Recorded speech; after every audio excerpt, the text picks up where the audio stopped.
Fox Sports. We are Baltimore. We are Ohio.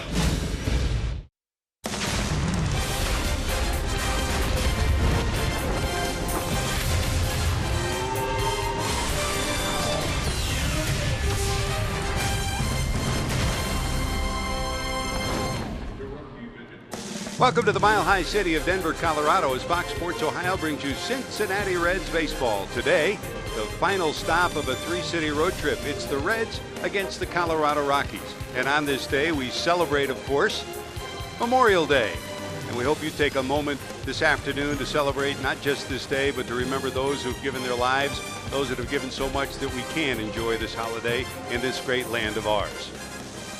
Hi, hello, and welcome to Denver, everyone. Along with the crafty left-hander Chris Welch and Jim Day, I'm George Grant. The Reds hopeful to get some momentum going on this final stop of the three-leg road trip. And, Chris, the guy they give the ball to is giving them momentum. Well, you're right about that, George, and what a surprise it was because the Reds picked him up early in the year off the waiver wire. Dan Straley is his name. They put him in the bullpen. Then they gave him a few starts, and little by little, Straley's getting better and better and better, and peaked off last time at 11 strikeouts against the Los Angeles Dodgers.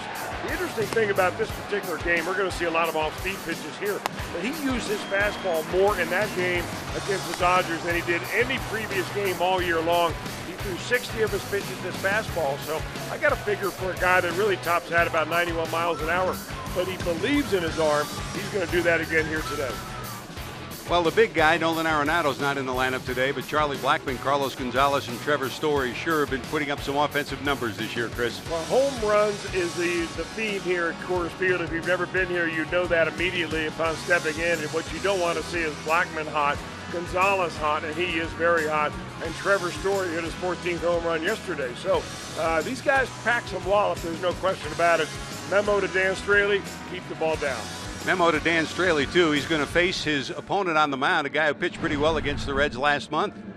You know, he's a guy that's going to pitch very much like Dan Straley. He relies on his changeup against left-handers, fastball and slider against right-handers. He's not overpowering. He may throw a couple of miles an hour harder than Dan Straley, but very much the same type of approach. So we've got a pretty good matchup here this afternoon. Pretty good matchup, great day for baseball, and we hope you take a moment to celebrate this great land of ours today. When we return, we'll honor America here on this Memorial Day in Denver on Fox Sports Ohio.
This Memorial Day, Fox Sports honors our fallen warriors. A native San Diegan, Jennifer Marino loved the outdoors and helping other people. After earning her nursing degree and being commissioned in the Army, Jennifer was deployed to Afghanistan with Special Operations Command as part of a cultural support team to engage Afghan women. But in 2013, Jennifer was killed by an IED blast when enemy forces attacked her unit. Fox Sports honors Captain Jennifer Marino.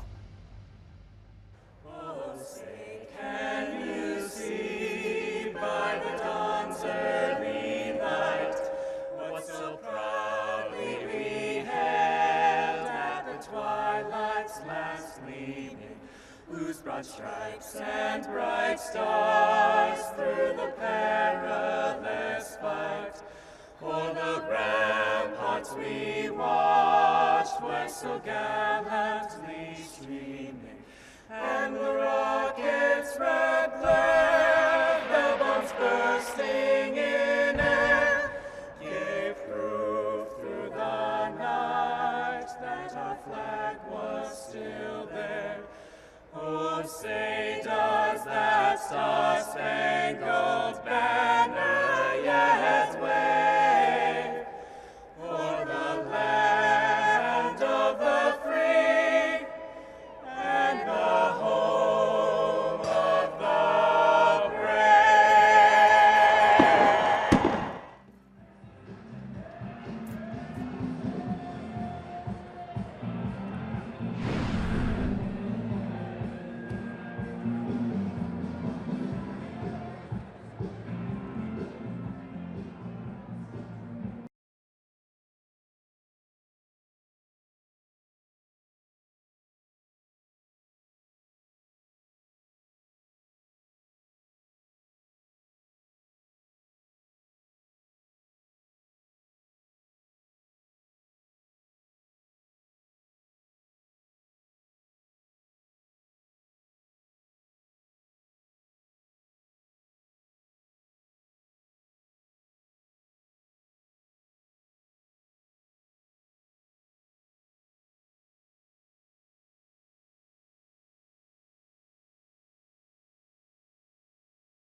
Ohio is brought to you by Chevy. Check out their award-winning lineup only at your Tri-State Chevy dealer. By Cincinnati USA Regional Tourism Network. Stay close to CincinnatiUSA.com. And by Skyline Chili. Feeling good? It's Skyline time. Hope everyone's having a lovely Memorial Day weekend, and hope you pause to reflect on what this day is all about. But on to baseball we go, and everyone likes to hit here at Coors Field. Every visiting team, their hitters just licking their chops. But you look at our IGS bringing the energy, and these Cincinnati Reds, in a couple categories, are better than anyone since this place opened in 1995. The Reds averaging 6.3 runs per game and 1.6 home runs per game. That is the highest by any National League team in this ballpark. So the Reds have certainly got on that Coors Field offensive bandwagon, and they hope it continues today, including a couple of guys that are in the lineup today, Joey Votto and Billy Hamilton. Highest of any National League park. Votto's 361 average, 12 home runs, 26 runs driven in. And Hamilton, look at his numbers, 355. Love seeing that out of Billy. And he scored 6 runs in 7 games. Reds would love to play a little Billy ball, and would love to see Votto get it cranked up as we crank it upstairs to the guys that will call the game, George Grand and Chris Welsh. Thanks, JD. Love your tie. Good job as usual, both with the voice and with the attire. Resplendent as usual. JD will be filling us in as this day continues here at Coors Field. Billy Hamilton and the rest of the Reds loosening up for a very bright, beautiful start to today's ball game. They are expecting some thunderstorms later in the afternoon, but hopefully we'll get it in here. Chris, it's always great to come to town. Very little humidity here in Denver. Well, you know, the air just feels fresh here in the summertime here. The Reds were here at exactly the same time last year over Memorial Day. Beautiful weather in the 70s. You know, you can't complain about that unless, of course, you've got to toe the rubber on that mound. That's when that nice, thin, dry air begins to feel oppressive instead of something that is very more refreshing. You pitched here in Denver, of course, in the minor leagues, and you talk about no humidity. It's nice to watch a game, but what challenge does that bring to you as a pitcher? The worst thing about pitching here, there are 2 things, actually. Number 1 is keeping the ball moist enough to get a good grip on it. And then number 2, of course, is that your breaking ball has a tendency to roll up there rather than really bite, because there's no humidity in the air to grab the seams and the spin and really make that breaking ball snap. The other part of keeping the ball, you know, wet enough to feel like you get a good grip on it. In humidity, you know, all you got to do is brush your arm or your forehead, you get a little sweat, and you put it on the baseball. Here, it's more difficult. I tell you, when the Reds had a AAA franchise here, and I pitched here for a little bit of them early in the year, I used to wet my uniform down, take a cup of water, pour it over my shoulders, and just kind of let my uniform get wet. And that way I would at least be able to go to my uniform, then to the rosin bag, and get a little grip on that baseball. There's Chad Bettis ready to get to work against this Reds lineup that Brian Price will send out there today for the first of 4. Zach Cozart will lead it off. He's in at 289. Joey Votto, with an outstanding career average here in Denver, hopes to bump up his current average at 207. Brandon Phillips, the ankle's okay. He tested it before the game today, and he's in there. Jay Bruce, who homered against Bettis back in Cincinnati a month ago. So did Duvall. It's behind him. Suarez trying to end that 0 for 27 string. Billy Hamilton, Tucker Barnhart, and Dan Straley on the mound. On the mound for the Colorado Rockies, the 27-year-old native of Texas, out of Texas Tech, Chad Bettis. Well, he's had parts of 4 seasons in the major leagues, including this year, 2006. He seems to be getting better and better every year. He's 1 game under 500 as his career record, 1 game over this year. Earned run averages here are always going to be inflated because you're pitching in a place that is more hitter friendly than anywhere. But Bettis this year has figured out, I think, a formula that is necessary for success. Throwing a lot more strikes here in Denver. Ready to go against Zach Cozart. First pitch swinging, hit pretty good deep to left, going back, gonna be gone. What a way to start this Memorial Day with a ignited blast in his own right. Zach Cozart delivers his 6th homer, and the Reds have a quick 1-0 lead. It was the home run that did in Bettis in Cincinnati. He gave up a homer to Bruce and a homer to Duvall, and here's one off the bat of Zach Cozart, Chris. Well, you know, Zach Cozart is a guy that's not going to wait around to try to take a walk as a leadoff hitter. He has swung at the first pitch and the first part of the game more than just about anybody in the league, and he gets the first pitch there and drives it out of here. A no-doubter way back there. Not a bad way to start the smiling scoreboard going here in Denver. 1-0 Cincinnati, and here comes Joey. Votto in at 207, 7 homers and 22 knocked in. Overall, he was 0 for 2 against Bettis at their matchup back home in Cincinnati in April. Here in this ballpark, 361, 3 homers and 14 knocked in. Well, believe it or not, that was the first home run that Chad Bettis has given up here at Coors Field all year long. So he's figured out a way to keep the ball in the ballpark until he faces Zach Cozart. That's a strike, says Mike Winters. He's the home plate umpire. Mark Wegner's down at first. Veteran Marty Foster's at second, and Ryan Blackney is your third base umpire for today. This one hit hard down to the right side. LeMahieu has it, and that'll take care of Joey. There's one away. Well, when you add it up, Pete Rose, of course, has been #1 on the list of leadoff home runs for the Reds. Cal Daniels and Barry Larkin, who hit in so many different spots, first, second, third, and fourth. Cozart now with 7 leadoff home runs. And Chris, for the fewer number of at-bats in the leadoff spot, those are pretty good numbers. Well, I mean, he's a swinger. He's not up there to try to take a walk, and that's the one thing that he has not done is change his approach no matter where he is in the lineup, having a very good offensive year. And the timing of that home run is very important, too, because he's been slumping a little bit the last few games, and maybe that'll get him back going again. Kind of reminds us of Lance Johnson. Remember, he used to tell us, I'm a leadoff swinger, not a leadoff walker. Exactly. Here's Brandon at 254. He slaps this one out of play on the right side. 6 homers and 22 knocked in. So Cozart gives the Reds an early lead. And when you left Milwaukee last night, Chris, did you think that Phillips would be in the lineup today? Well, you know, he stayed in the game after he injured his ankle yesterday trying to make a catch on a foul ball. He made the catch, by the way, and he stayed in the game. He didn't really limp later on. I saw him getting off the plane last night. He wasn't limping too badly, so evidently the pain had subsided and he's able to pretty much be back to normal. There's the 1-2, spoiled again by Phillips. Here's another look at yesterday's play. Originally, it looked really bad. I mean, he went over to the side here, and this is a concrete structure that has a little bit of a padding on it. He went right into it with his left foot, especially, and that left ankle is the one that got the brunt of it. So bounce down to first.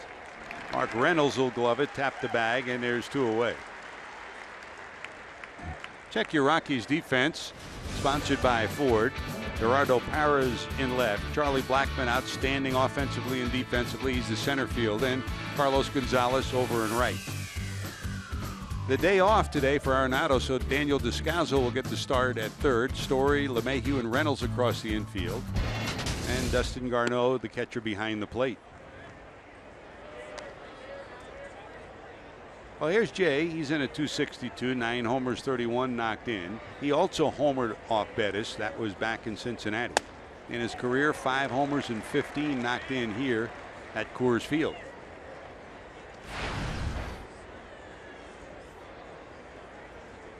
For Jay, the home run he hit in Milwaukee gives him 31 runs batted in. He leads the team in that category. And his 26 runs scored ranks second. There's a 2-1.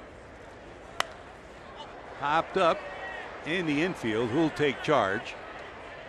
Descalzo calling. He's got it. That'll do it. But the Reds bring it up in the first. Zach Cozart 6 homer gives Cincinnati a 1-0 lead.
Off this lineup for Walt Weiss, the fourth-year manager of the Colorado Rockies. This is the way he penciled it in. Blackman in the leadoff spot. DJ LeMahieu bats second. Carlos Gonzalez has been on a hot streak. Hits in the number 3 spot. He's hit in 7 straight. Mark Reynolds, power in the 4 spot.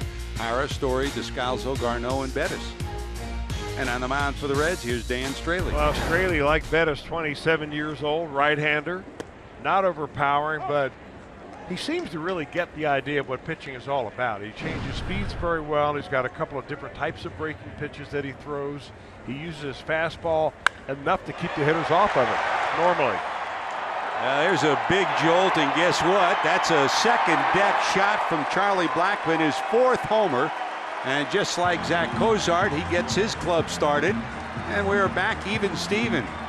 So for Blackman, homer number 4, run batted in number 20. And we're back tied at 1.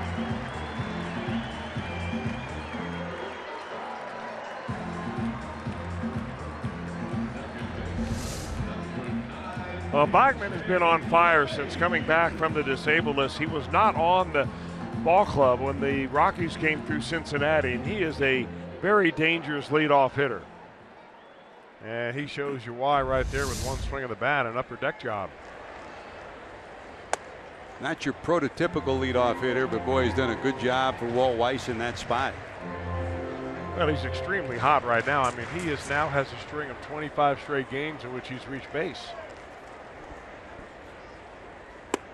And here's DJ LeMahieu in at 301, 2 homers, 15 knocked in.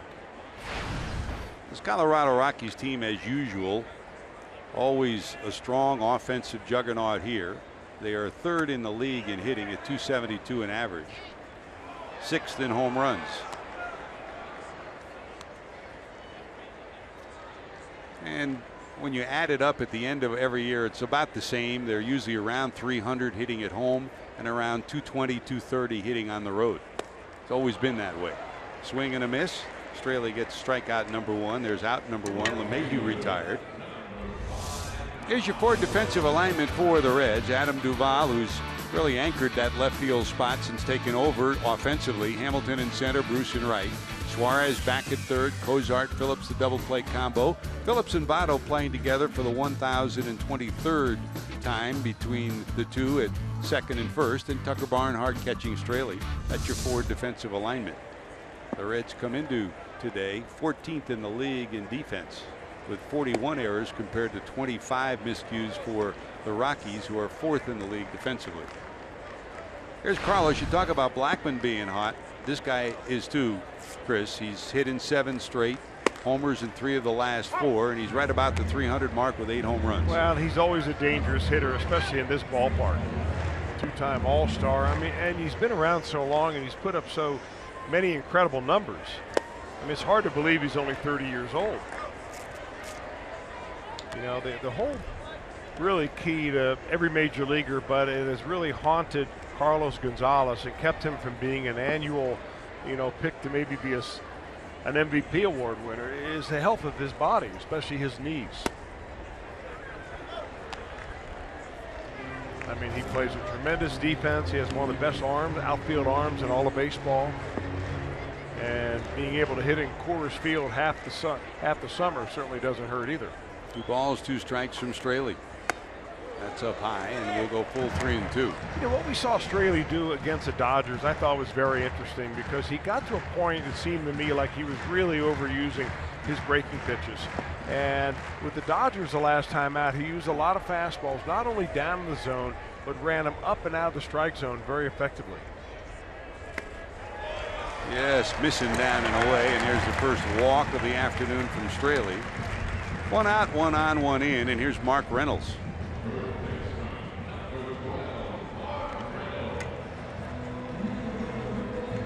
Reynolds keeps moving around, signing 1-year contracts the last 4 years running. Last year with the Cardinals, he played more first base than he ever has, and this year he's really been a force down at first. Defensively, he's been outstanding. His average right around 300. You know, he'll always strike out about 1 out of every 3 or 4 at bats. But the power numbers, usually at the end of the year, are pretty impressive. That's way high for a ball, and Barnhart will go out and talk to Straley. It's funny, Chris. Jim mentioned it in his pregame remarks about Dan Straley, and you and I, over the course of the short season, have had time to talk to Straley. Today was another example of it. He came out, never pitched here, never been here before the game, looked at the ballpark, and wanted to talk pitching an hour before the ball game. Well, I thought it was interesting that he didn't know what that purple line was. It was going around in the upper deck. And you said, well, that's where the Rockies hit him if you hang him. No, you didn't say that. That's, of course, marks the Mile High spot here in Denver. But, yeah, a lot of guys, they put their game face on, and all they want to do on game day is growl at you. Straley was talkative, happy, really appreciates, I think, being in the big leagues and the opportunity the Reds are giving him this year. And you gave him some pointers about pitching in this low humidity. Well, you got to keep your hands wet, and what he was telling me is that he's rubbing up the ball right now, and you sweat a little bit. You got a little sweat on your forearm or your forehead and so on. But when you do that in Denver, a lot of times it evaporates immediately, and you go for a little moisture, and you can't find any.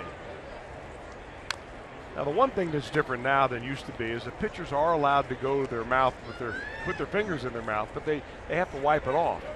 Of course, there are ways to make it appear like you're wiping it off, but not really wiping it off, if you want to push the envelope a little bit. You told us before you used to wet your uniform when he pitched here back in the minor league days in Denver. Was it only water? Well, I don't know.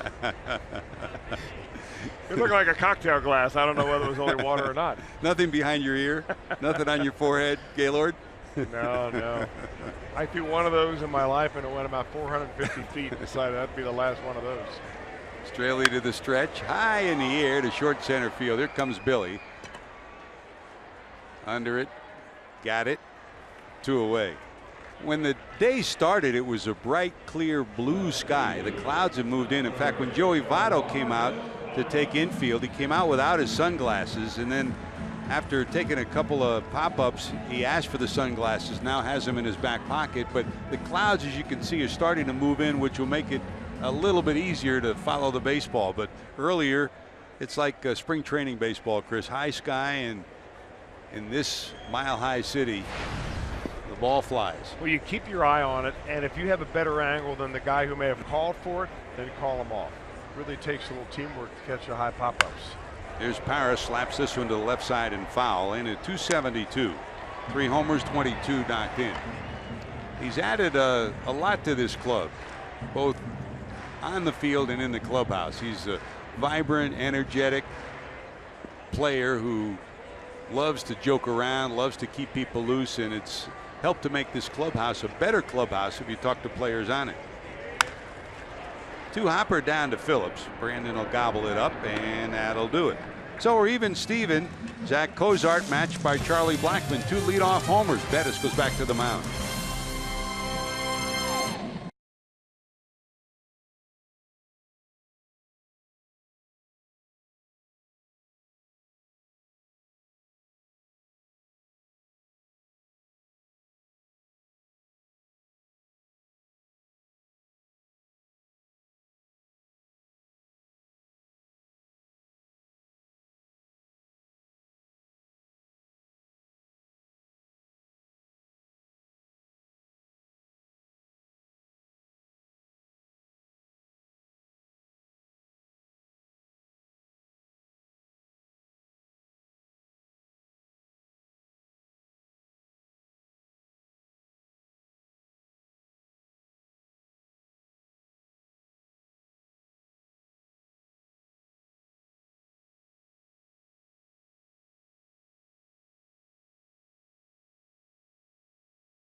Brought to you by Elk and Elk. This has been a tough place for the Reds to play since 2002. 13-31 at .295 winning percentage. That's the lowest win percentage at any National League park. And on the flip side, the Rockies, that's their best winning percentage versus any National League team. Reds are coming here earlier, and there's one to center field, which will stay in the park. Reds have been coming here, it seems like forever, George and Chris, that the Reds were coming here in September, year after year after year, and that's when the Rockies were getting it cranked up as a team, but coming here a little earlier this year. JD, so what you're saying is if the Reds do come back and win this ball game, you're going to keep your good luck tie on? We have to keep that tie going if it works today. Hey, even if it doesn't work today, wearing these stars and stripes proudly today. Can't be bad, can it? Fly ball out. Duvall retired. Nice play by Blackman. And here's Suarez at 218, 9 homers, 26 knocked in. Chris, what can you, as you've been watching him this last week, is there anything you can explain for the funk that he's in? Well, you know, George, they've got very smart people working on it with him. Don Long's a good hitting coach, and Tony Jaramillo has been helping him. And I think for the most part, it's keeping your head still and staying behind the baseball. And as simple as that sounds, that's really what it boils down to. Sometimes guys, when they get into a slump, they have to worry about not worry about all the instruction. Don't worry about where your head is, your hands are, where your stride is, or anything. Just see the ball and hit the ball. Take it back to when you were a kid. That's all you did then, and that's how you got here. So sometimes simpler is better. 2 away, Suarez grounds out, and here's Billy Hamilton at 227, a homer, 5 knocked in. His .355 average here against the Rockies in Denver is the second best career average that he has against any team in the National League. In tight is Descalzo at third, guarding against a possible bunt. Shows bunt, holds on it. 2-0.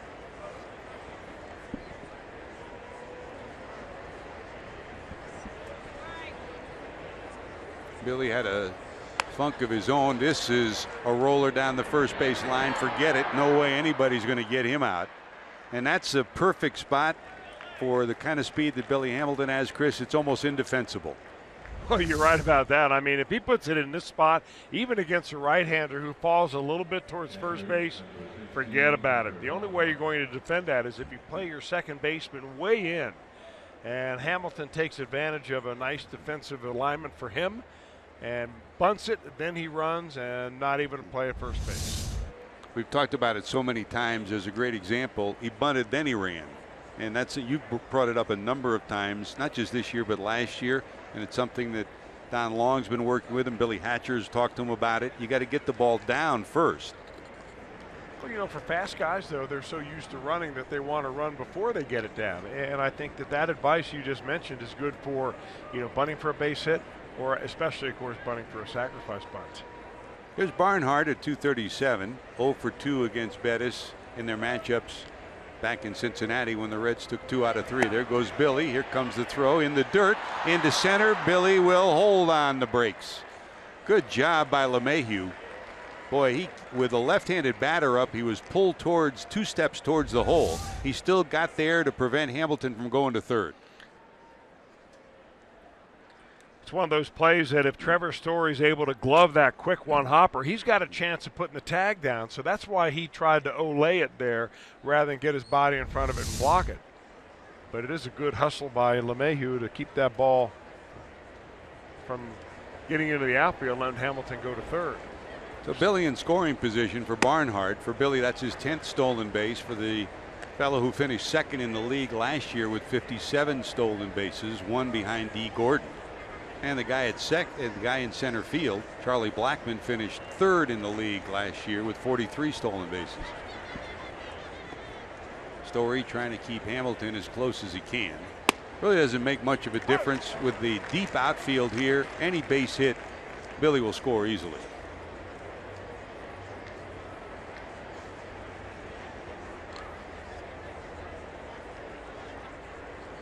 Two balls, 1 strike to Tucker Barnhart, the switch hitting catcher.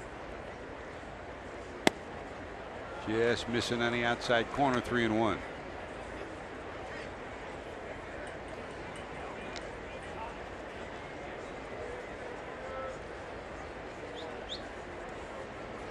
And now they're going to go ahead and walk Tucker Barnhart because they've got the pitcher Dan Straley up next.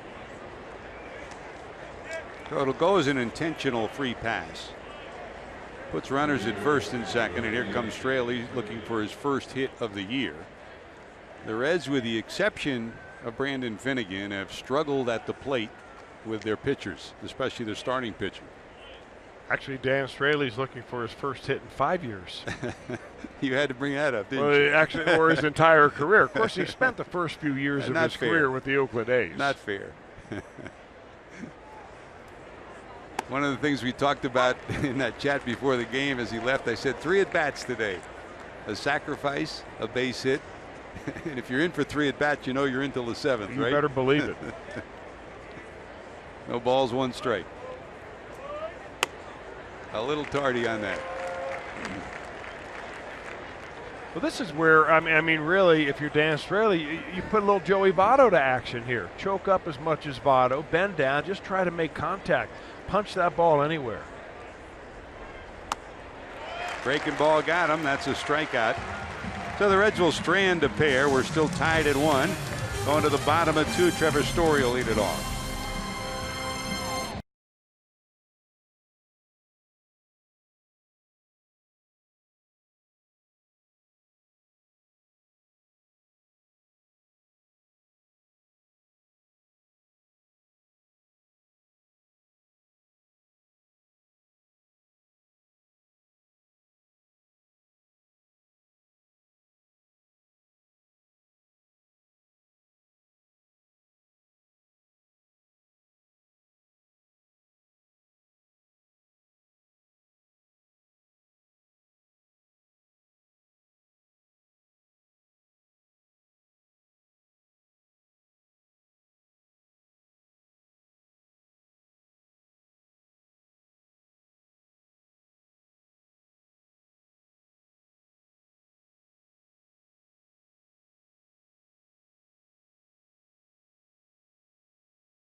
It doesn't help by trying to shrink the zone and make perfect pitches. Get a high pitch count early in the game, let the hitter see a lot of pitches. It doesn't play to the advantage of the pitcher to pitch a defensive type of approach. You've got to be aggressive. You've got to be able to utilize the inside part of the plate. You got to work down, try to keep the ball on the ground, and not let that ball get into those big gaps. And that's pitching expert Brian Price giving his advice at Dan Straley, who's never pitched here at Coors Field. And guys, I said in the pregame, one of the most inquisitive pitchers you'll ever see. He not only talked to you guys, but he was going up and down the clubhouse asking pitchers, hey, what do you think the best pitch to throw is? Particularly the guys that have pitched here. What's your best pitch? He was even wearing Cowboy out on the road right over here, asking Cowboy, what do you think the best pitch to throw here is? So he is certainly the thinking man's pitcher. And he's been really the Reds' best pitcher in this 2016 season as we head towards the month of June. He's ready to go to work in the second. Trevor Story, who's been a story unto himself. Speaking of the best, he was the best rookie in the month of April. What a start he had, and he's still sitting on 14 homers, 36 knocked in. That's tied for second in home runs in the National League. And this was a guy, remember, that didn't have a job when the winter started. Jose Reyes was the starting shortstop. Reyes was suspended, and now that suspension finally has an end date to it. He will be back and activated in June. Right now he's going through rehab and minor league games, and once he does return after what amounts to a 3-month suspension, the Rockies will have a decision to make, but Story is their starting shortstop, and there's strikeout. He will strike out a few times, Chris, but you talk to Walt Weiss and you talk to the hitting instructor Blake Doyle of the Rockies. They've been so pleased with everything he's done this year. Well, pleased and patient. Obviously, they're very pleased because of the home run binge he went on right from the very onset of the season. But they figure that as he gets more playing time, those strikeouts will begin to diminish a little bit.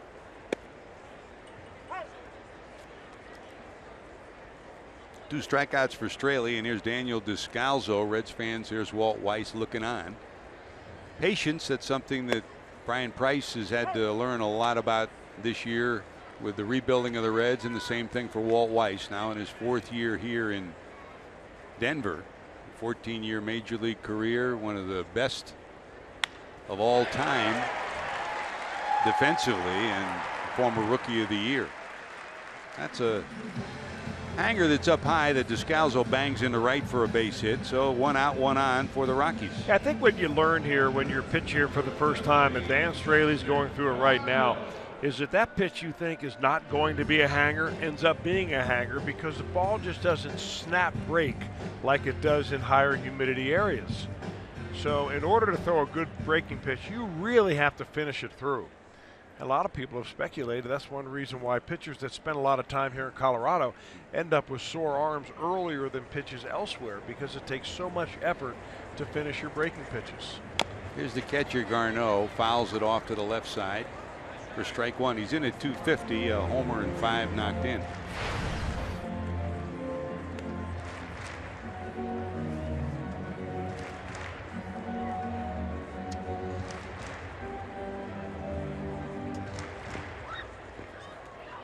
Nick Hundley's on the 15-day disabled list with a left oblique strain, so Garneau's had a chance to become the starting catcher here while Hundley's sidelined.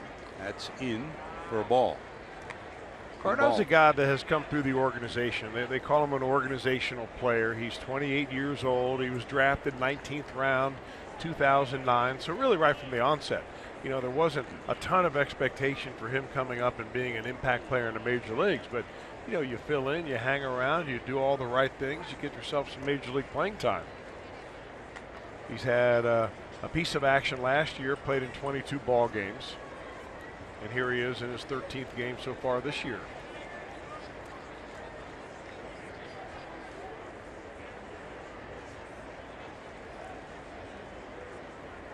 Descalzo, good base runner, average speed on the base pass, not a base stealer.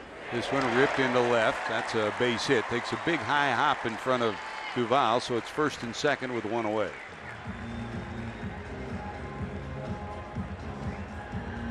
Well, I wasn't involved in that conversation when Dan Straley was quizzing Jeff Brantley as to what was the best pitch here, but I can tell you where the best pitch location is here, which is you don't want to offer up the elevation. You let the hitter do both elevation and power, and that time Straley put it waist high, and that's a ball that's easy to level on.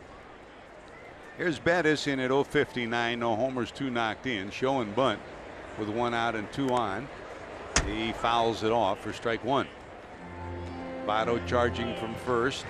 Here his job, if he can get it down, is to force the third baseman Suarez to make the play. Stu Cole, the third base coach, out rolling through signs halfway down the third base line. And as usual for the Rockies, EY senior Eric Young, the first base coach. Boy, could he steal a base. Showing bunt again. He gets it down to first, and they'll let it roll. You better go get it. You better go get it. Oh, he let it down. It was fair, it was foul, it was fair, and then finally it rolled foul again, but almost a big mistake from Joey Votto. He let it roll, and it almost came back fair again. I can't believe that this is a veteran play that Votto makes right here. I mean, you always risk that ball coming back, and he's actually signaling Tucker Barnhart to stay away. That's just a mental hiccup right there. Reds a little lucky on this one. If it had stayed fair, the bases would have been loaded, and Blackman would have been coming to the plate. A gift. So from the stretch is Straley. This one bounced back up the middle. They'll tap second, on to first. A 6-3 double play. So what turned into good news for the Reds was almost disastrous news. Still tied at 1.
Dual performers of the day, the lowest opponent's batting average against 1 through 4 hitters, and you got 2 guys on that top 6 list, Chris, Dan Straley and Chad Bettis today.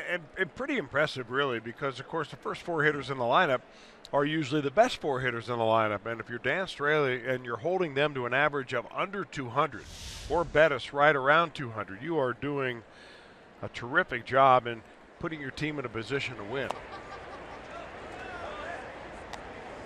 Well, that has worked so far for Straley, worked so far for Bettis, with one exception today, and that is Cozart, a leadoff homer, and Blackman, a leadoff homer.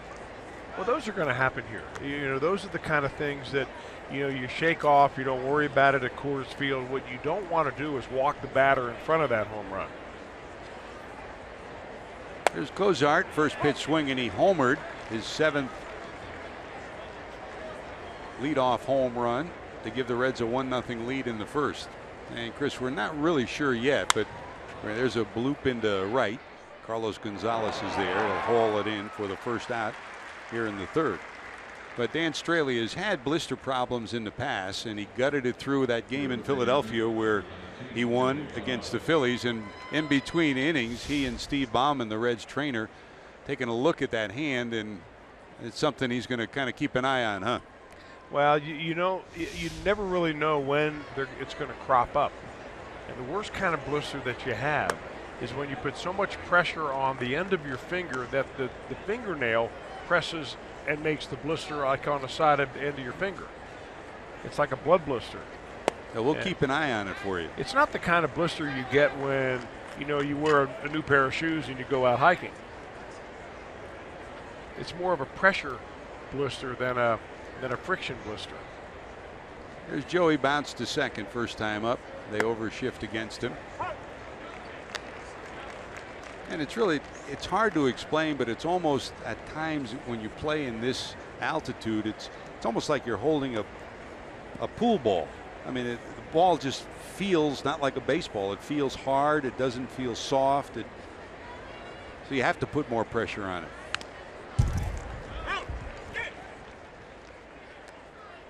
Man who was the first pitching consultant here for Bob Gebhardt, who was the general manager, Larry Bernard, former pitcher in Montreal and a pitching coach in Montreal, always said that you're going to have trouble throwing breaking balls here. What you need to have to win here consistently is grow the grass high in the infield and bring sinker ballers in. And that's what he tried to load up with early in the years. This infield you're seeing is a brand new infield. When the Rockies went on the road, they had that NHL hockey game here back in January, and they resodded the whole field, and then had some high school games earlier in the year, and the infield got chewed up, so they resodded it a second time in 2016. That's a call, strike 3. Votto retired 0 for 2.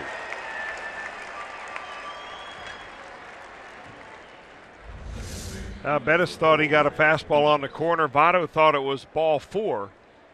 And not much movement on the glove by Dustin Garneau. Right on the spot for Bettis. 2 away. Second strikeout for Bettis. And here comes Phillips, who bounced to first in the first inning.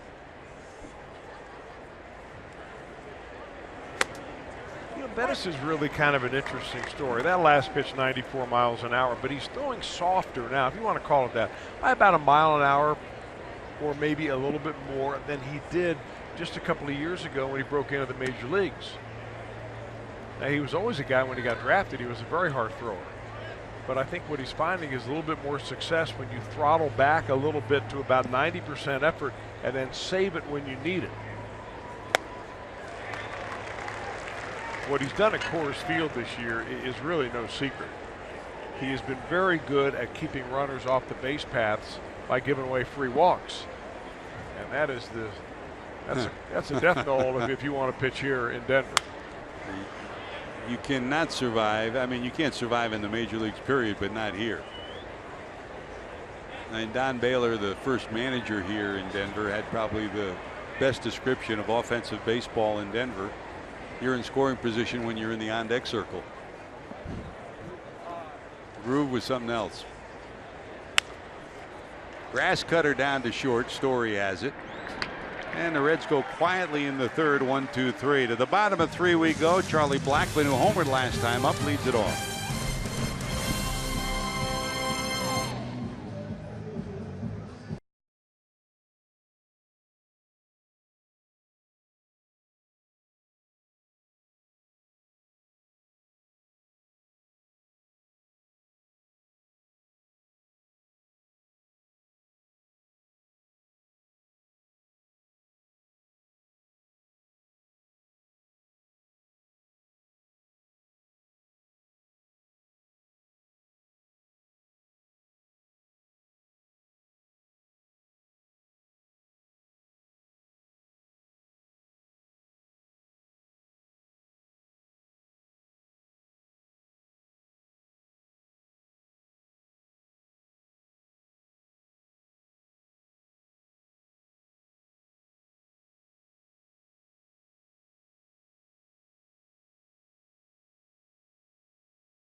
With the MLB.com at-bat app. Stay up to the moment at any moment with game day, live game video highlights, StatCast news, and a whole lot more. Download MLB.com at-bat, the #1 app for live baseball on your phone and on your tablet. We go to the bottom of 3. 1-1 ball game. Charlie Blackmon steps in. He homered bottom of the first. 14 career leadoff homers now for Blackmon. That tied the game at 1 after Cozart had homered to lead off the first for the Reds. Dribbled back right to the mound. Straley has it. 1 away. Blackmon retired. And that'll bring up DJ LeMahieu, who struck out first time up. Oh, Rick Stowe taking the week off on this road trip, so Josh Stewart is taking care of the Reds clubhouse. Chris, you like these unis that the Reds are wearing? I actually do like them, George. I don't think, have we ever seen them before, or do we only see them every once in a while? Pretty nice. Good lettering. The hats, these are going to be popular. Those hats are going to be big time, huh? This one looped to left. Duval coming in, got it. Well, the only problem with the hats is they're such good camouflage that if you set them down, you may never find them again. When you go walking for your walks in the woods.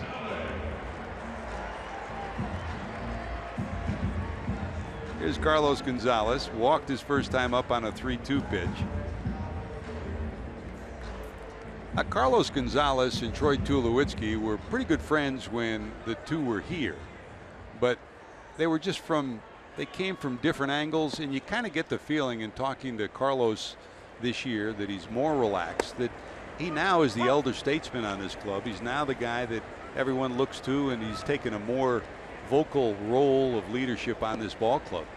Looks very comfortable, and you mentioned it, Chris, the knee injury robbed him a year, more than a year, and sometimes it takes you 2 years. Ask Jay Bruce. It takes you 2 years to come back from a knee injury. He said before the game that this is the best he's felt physically in a long time. Well, he stands about as far away from the plate as you will see any hitter stand. And I mean, he is a guy that really wants to get his arms extended. He does not have a short swing. He's got a very fast and powerful swing. 2 balls, 1 strike.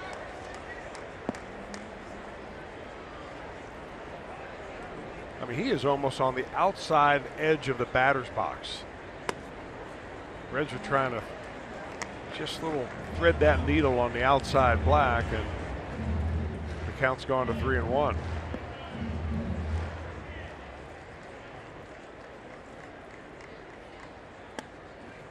That's in there for a strike. So second consecutive at bat. He'll go full 3 balls, 2 strikes.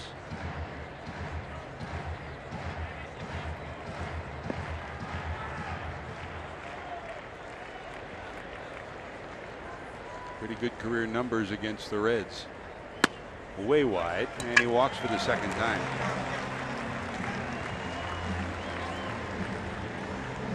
Early in his career, you'd pencil him in for 20 stolen bases. He hasn't stolen 20 since the 2012 season with the knee difficulties that he's had. The guy next to him, Eric Young, was the architect of the stolen base here in the early years at Denver. Boy, Chris, we still remember coming here in the early 90s when they were at Mile High Stadium. Very first at bat for EY in their first home game. He had a leadoff home run, brought the house down, over 50,000 on hand. This one blooped into right. Playing deep is Bruce. Will he get there? He won't. It'll be first and third. There is the dilemma of the outfield here. You've got a guy that can hit the ball a long way in Mark Reynolds, so you got to play deep. And probably, even though they say the balls go far here, far more hits drop in front of outfielders than behind them. Well, I think you're right, and that's really the unknown factor of being a great offensive ballpark. There's so much green space between infield and outfield, and Reynolds just drops a little sand wedge right. It even has a little backup. We're close to it. There it backs up on Brandon Phillips on the second hop. So first and third, and here's Parra, who bounced out first time up.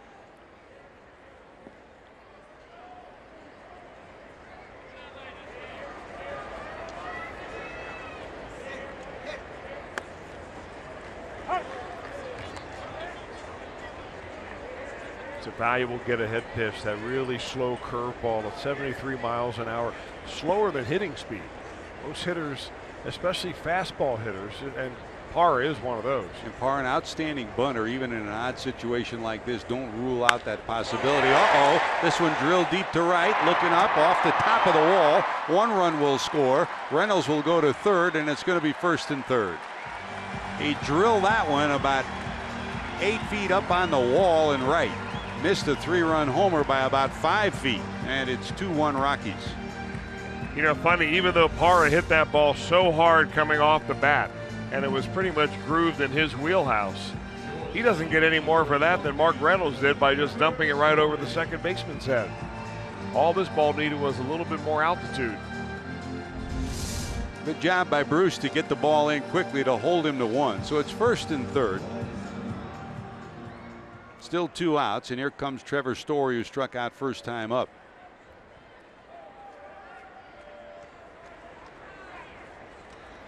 By the way, we want to remind you that right about the 3 o'clock hour Eastern time, they will have a moment of remembrance at ballparks all over the country, and this park included. It won't come in the middle of a play, but shortly thereafter. Oh, we'll honor America and remember.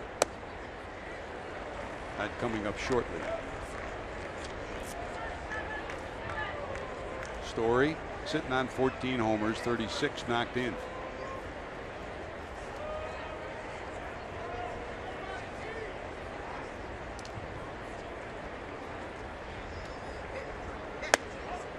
Fastball missing up high, 2-0.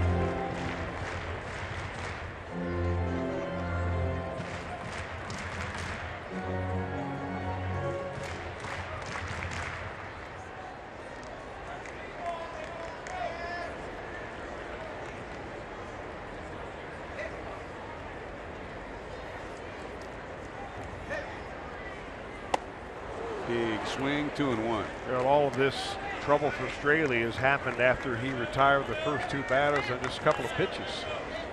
And oh, those walks. Gonzalez, a 2-out walk, started it.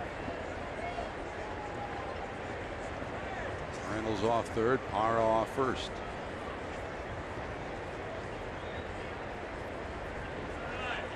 A little bit bigger lead for Parra down at first now.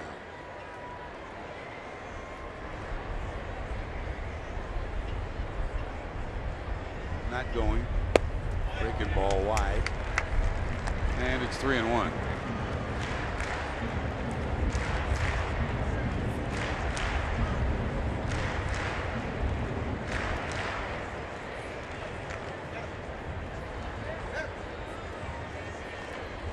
Reynolds, who singled off third. Parra, who singled off the wall and right off first. Swing and a miss. And it'll be another 3-2 count here in the third inning.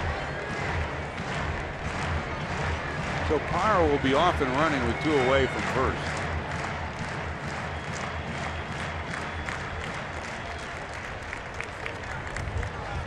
This is where you can take an inside. If you think that guy's running on this, why would a pitcher make an inside move and throw him to second base?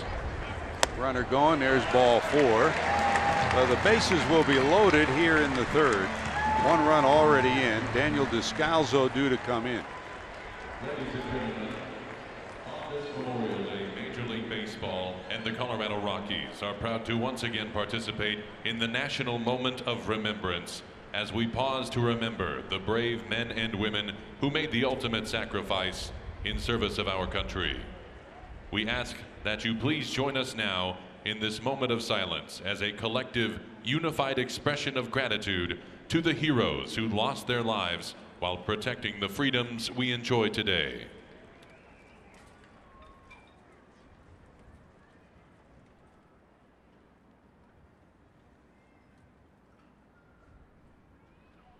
Thank you.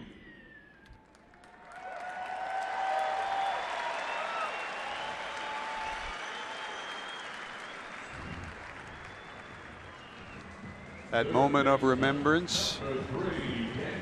A pause here in Denver in the third to reset the scene for you. The Colorado Rockies, after 2 were out, had a walk to Carlos Gonzalez. A single by Mark Reynolds put runners at first and third. Parra's single made it 2-1. Trevor Story then walks to load the bases. And here comes Daniel Descalzo after Mark Riggins goes out to talk to Straley. Do you know what I meant, though, George, on that 3-2, 2-out, first and third situation? Why a pitcher wouldn't lift his leg, do an inside spin move to second base, dish it off to the second baseman or the shortstop, because you're not throwing to an unoccupied base. You're throwing to a base where the runner is running, and then you buy yourself an out right there. Why don't we see that play ever? Good question. Good point. They're loaded. That's down and away for a ball. 1 ball, 1 strike to Descalzo. Single to right first time up. He hit a breaking ball that hung way out over the plate. He banged it into right for a base hit. You can tell the wind changing and the weather changing a bit. You can see some of the hot dog wrappers flying around the ballpark, and the wind changing dramatically right now. It's blowing in for the first time. It's similar to the way it sometimes is early in the year. Right now the wind blowing straight in from left and center.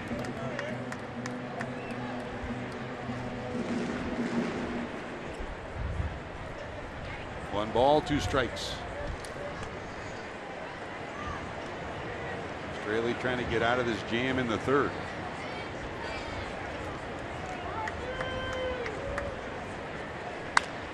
Hit hard, but fouled on the first base line by Descalso.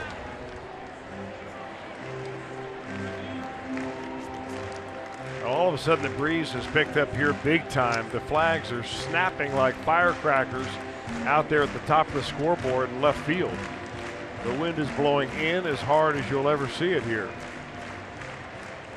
So if there's ever a time you needed a long fly ball out, this would do it. 1 ball, 2 strikes. Barnhart rolls through the signs a second time, and Straley's ready to deliver. Just hanging in there is Descalso. That's a save the at bat kind of swing.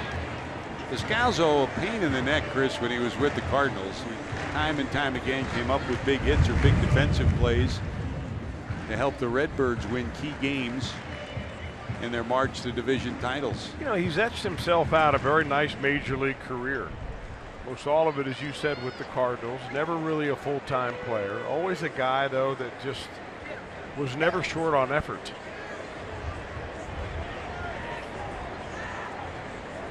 He's getting in there today because Nolan Arenado is getting the day off. Paul Weiss kind of giving each of his starters a day off. They're going 17 straight days with a ball game without a day off.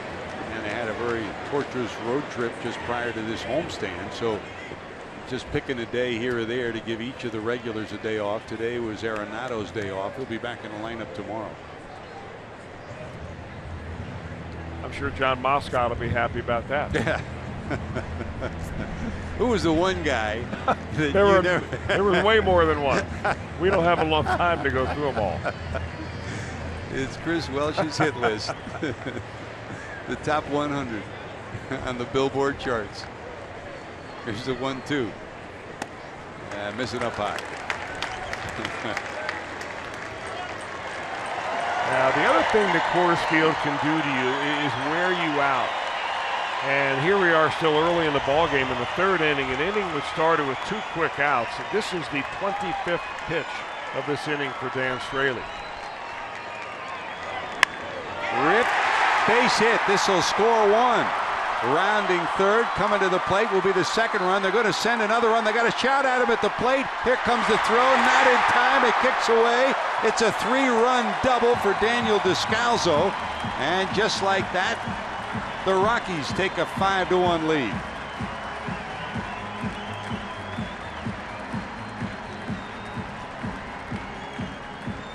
Well, Straley kept throwing the ball down. Descalso kept fouling it off. And he goes right down there again. And that's not that bad of a pitch. I mean, sometimes you make a pitcher's pitch and a batter just gets the best of you. So Descalso, a 3-run double here in the third. He's sitting at second. And the 8th batter of the inning, the catcher Dustin Garneau, to the plate.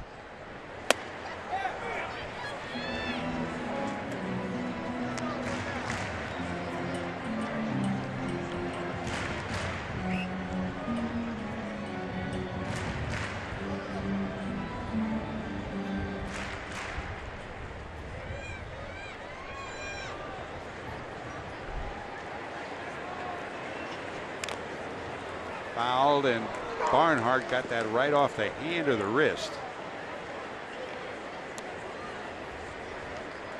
Tucker got the worst of that one. He got beat up a little bit in yesterday's ball game. Tucker did on a pitch that was fouled off, and I thought it got him somewhere on the arm. I didn't get a chance to talk to him after the game. That one definitely looked like got him on the forearm. Ball and a strike to Garneau, who singled to left first time up. Hopped up, and it'll be in the seats behind the first base dugout.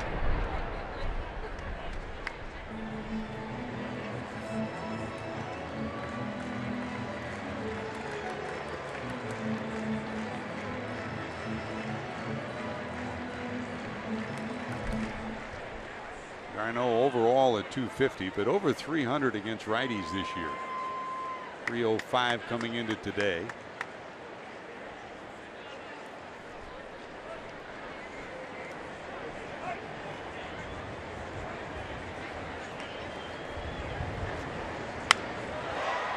High in the air to left, long run Duvall. Will he get there? It is a foul ball.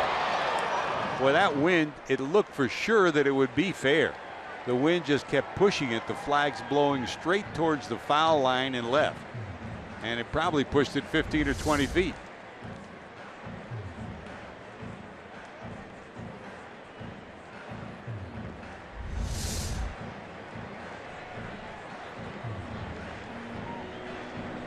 They'll try it again. 1 ball, 2 strikes.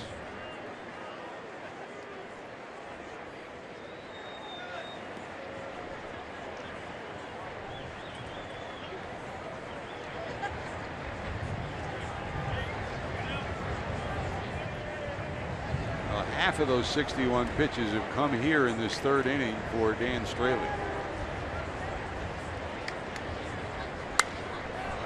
High in the air. The wind will play havoc with this one. Here comes Bruce, long run, and he gets there in fair territory. 8 come to the plate in the 3rd. Descalzo's 3-run double gives the Rockies a 5-1 lead.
Reds baseball on Fox Sports Ohio is being brought to you by USAA. For those who gave everything that we may breathe free, we honor you.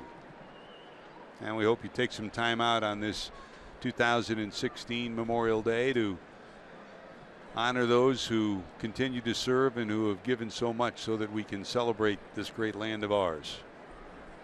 Hope you're with us for our pregame ceremonies and our national anthem. And hope you take some time out on your own on this weekend to reflect in your own way on what this day means to you. Here's Jay, looping line drive down the right field line. It's going to be one hop against the wall. Bruce around first, going to second. He'll cruise in with a 2-base hit, and the Reds have the leadoff hitter in scoring position in the 4th. Bruce popped up first time up. He's 1 for 2. I don't think we gave enough credit really to Jay Bruce for the catch he made to end last inning, but we'll credit him for this little double off a slider down and in. I mean, he just drops the bat head and hits that ball fairly hard all the way to the wall. He just looks so much more relaxed at the plate, less fidgety, less jittery up there, just kind of steps up there in a much more calm fashion and doing a whole lot more damage. Here's Duvall. He hit one to the wall in center field that Blackman made a leaping catch of against the wall to retire him to lead off the second.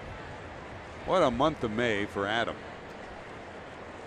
9 home runs, lead the National League. Runs batted in, 21, fourth. This one hit pretty good to right. Going back, looking up at the wall. It is bullpen bound and gone. Add another one to that for the month of May. 10 homers.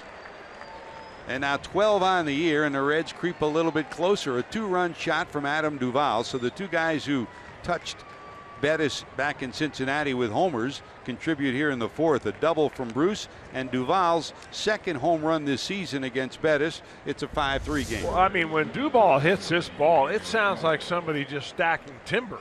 That's how loud the crack was. And I'm not even sure why they even went back on it. That ball is way out of here. Hey, the wind did hold that up. Yeah. When it left the bat, it looked like Blackman's was heading for the second deck. But the wind met it head on and ended up right in the bullpen.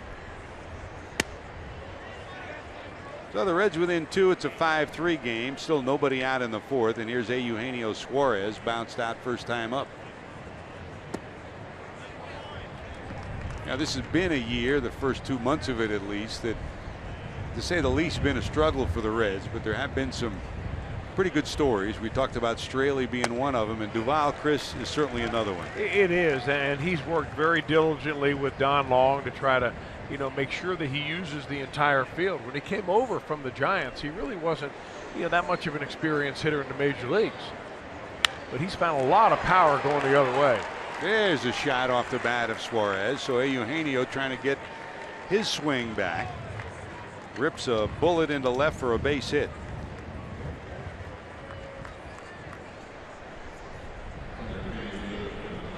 Yeah, he breaks a streak that he'd like to forget about, and from now on it is forgotten about. 0 for 28, now 1 for 29. Got it on a 2-2 count, and I got to figure that Bettis made a mistake as far as location right there. There's Billy showing bunt, takes a ball. Hamilton reached on a bunt hit down the first base line and then stole second in the second. Reds had 2 on with 2 outs, but Straley struck out to end the threat. I mean, Hamilton could do the same thing right here. All you have to do is force the first baseman Reynolds to make the play, and you've got a base hit. There's no way the second baseman can make the play and get Billy if he gets it past the pitcher.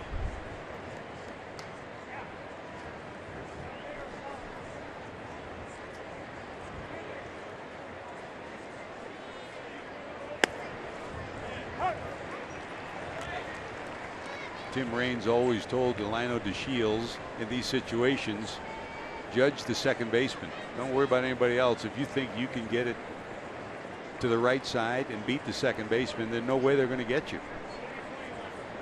And Delino's told Billy the same thing. That misses wide. 2-1. Steps out, takes a long look at Billy Hatcher, rolls through some signs in the third base coach's box.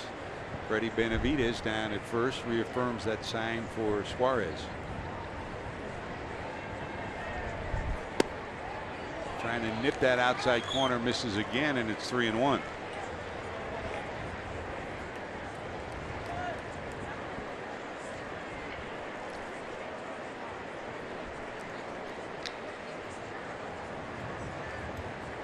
A world of speed, like so many center fielders that have played here in Denver. This is a part built for a center fielder that has great speed. Drew Stubbs, the former Red, Willie Taveras, Eric Young, a whole bunch of them. And he stabs at that, fouls it off, will go full 3-2.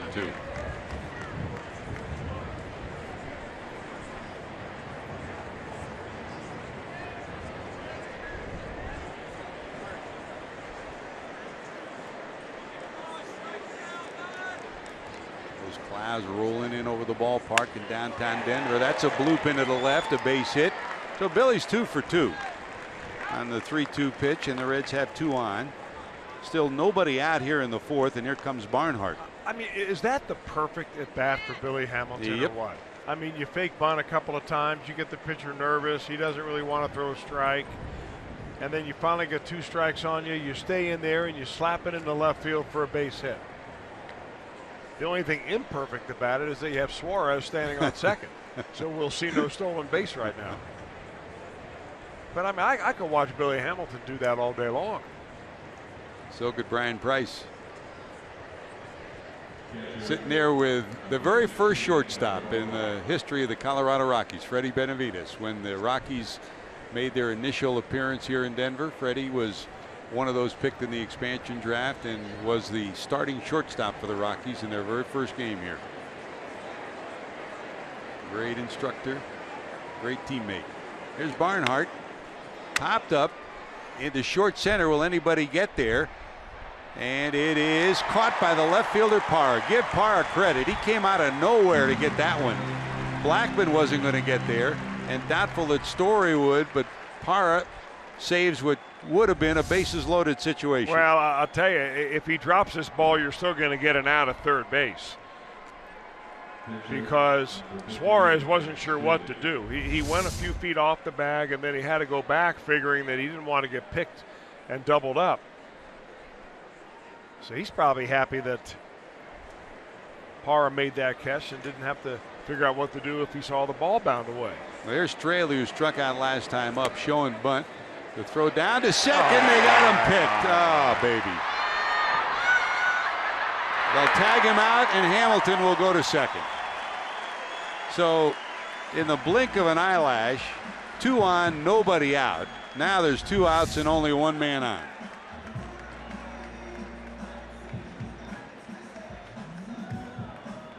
You know, if you follow a lot of baseball, you can see how this can happen. And a lot of it has to do with the guy at the plate. You're saying, well, what is Suarez doing? How can you get picked off right there? All he's trying to do is get a good jump to be able to get to third base on a bunt where there's a force play. And when the pitcher goes out there and he offers it a pitch and he doesn't even foul it off, you leave the runner out there in no man's land. So, yeah, maybe Suarez was a little bit more off the bag than he should have been, but half the blame needs to go at the guy in the batter's box who couldn't even foul off a bunt.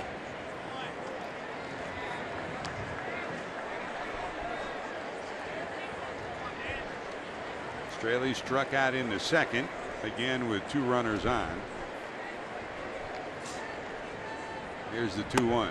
That misses inside, 3-1.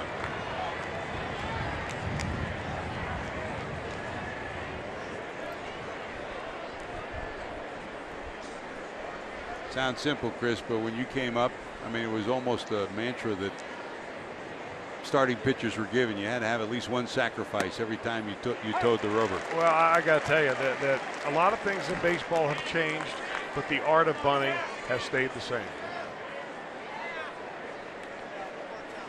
Full count, 3-2.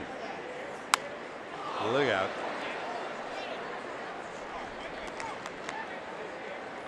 I mean, you know, if you sit down and evaluate how you can help yourself as a pitcher, as much as you evaluate, you know, say the other team's scouting report or your own statistics, you realize that, boy, if you can bunt, you'll stay in a game longer. You may be able to be credited for a few more runs along the way. And in the kind of cash that they're throwing around in Major League players nowadays, one good bunt can mean a whole lot of money. Well, hanging in there is Straley. Try it again, 3-2.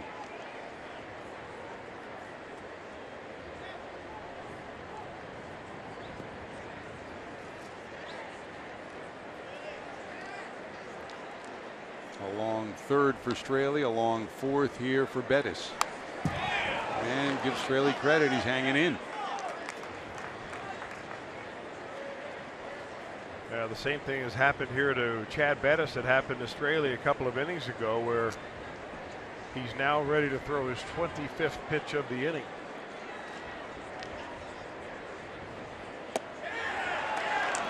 Ball 4. Second walk of the year for Straley. The other one came with the bases loaded, and he picked up his first run batted in. So first and second, back to the top of the order, Zach Cozart. Let's see if the Reds can take advantage of the lapse in concentration from Bettis and get Cozart to the plate and get Billy Hamilton in. Cozart, leadoff homer in the first, fly ball to right in the third. That's a strike. That's a little cut fastball. I mean, Bettis throws a slider, a cutter, and a curveball. Occasional changeup. But sometimes it's hard to differentiate between the cutter and the slider. Fastball misses. Big swing, and it's 0-2.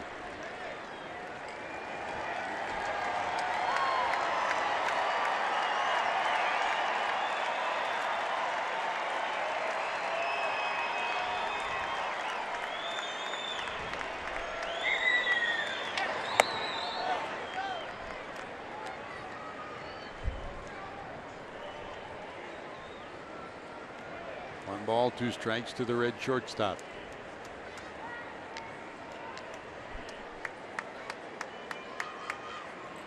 He's in there, fouls that off with Joey Votto on deck.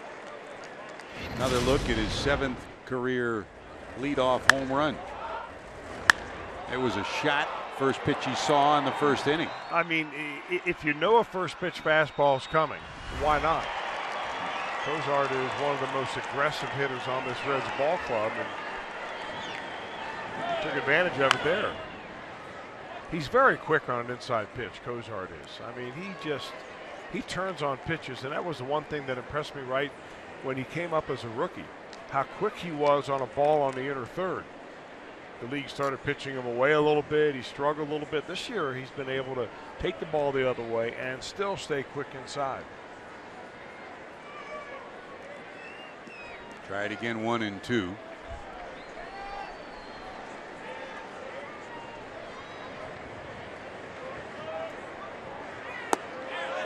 As the clouds move in downtown Denver, the lights on at Coors Field now.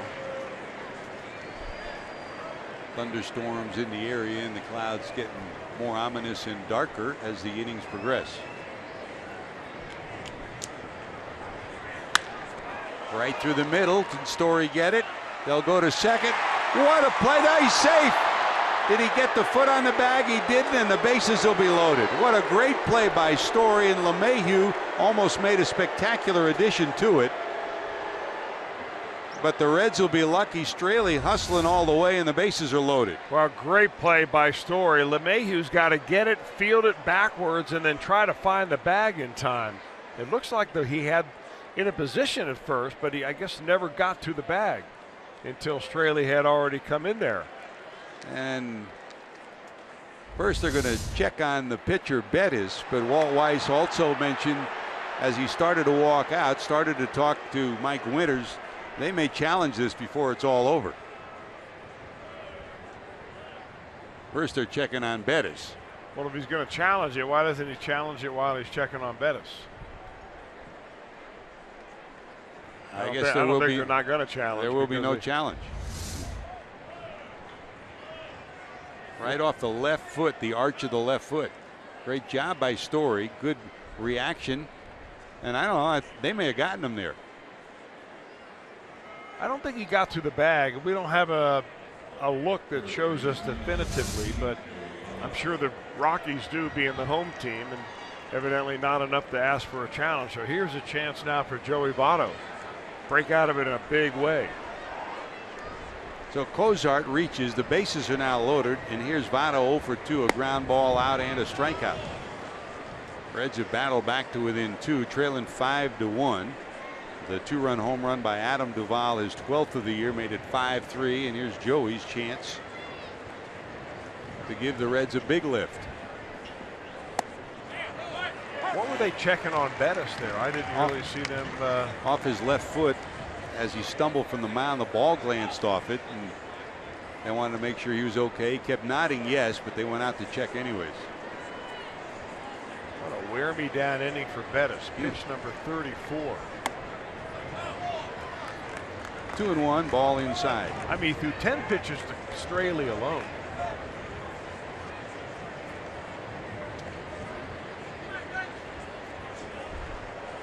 Straley ended up working a walk, and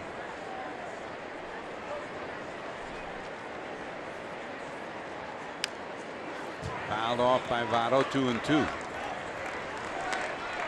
Well, if Votto can deliver, I mean, Straley didn't get the bunt down, and at a critical time, but he did work the walk. If he were to continue this inning and the Reds cash in, give number 58 credit, because his extension of the inning gave Votto the chance to come to the plate. Interesting to see here if Votto's really going to go in the crouch down, and he's not. This is more of a drive the ball stance for Votto. And I'm kind of glad to see that. Much more dangerous hitter when he's a little bit more upright and you have strength in your core. You bend over too much and you just kind of swing with your arms. Now full count, 3-2, so the runners will be off. Still over shifting against Votto with the 3-2 count. 3 infielders to the right side of second base. Joey fouls it off. I mean, this is a moment with the count and the situation where Votto usually would try to go to left center. Left center right now is right into the teeth of that wind. I think it was pretty interesting is where Billy Hamilton had been taking his lead. He's stepping on third base now, but he's going to end up over this area right here when he takes that lead.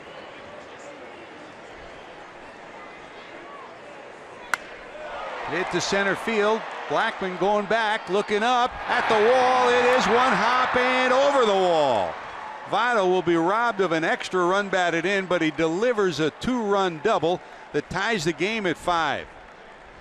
As the rain starts to come down, that was into the teeth of the wind. On another day, Chris, that would have been out of here. Ball hit very, very hard. He ran the count full, got a pitch out over the plate, and that's a little bit more like it. This is a Joey Votto tailor-made swing, a bullet to center. Blackman looking up into the raindrops, can't get there, and fortunately for the Rockies, it hops over the wall because another run would have scored had it not bounced over the wall. Here comes Weiss, and that'll be it for Bettis. But the Reds have rallied here in the 4th. They've sent 8 men to the plate already, tied the game at 5.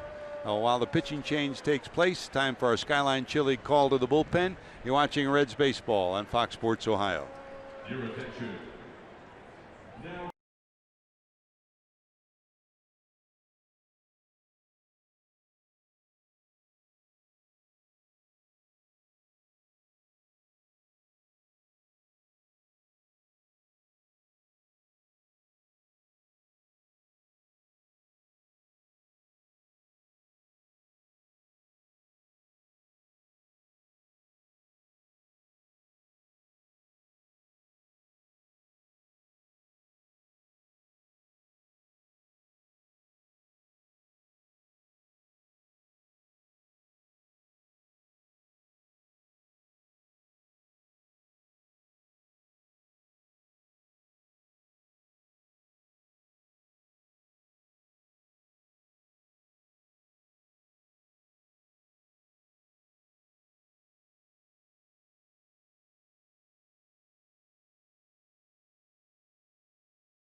Telecast is presented by authority of the Cincinnati Reds and may not be reproduced or retransmitted in any form, and the accounts and descriptions of this game may not be disseminated without the express written consent of the Cincinnati Reds.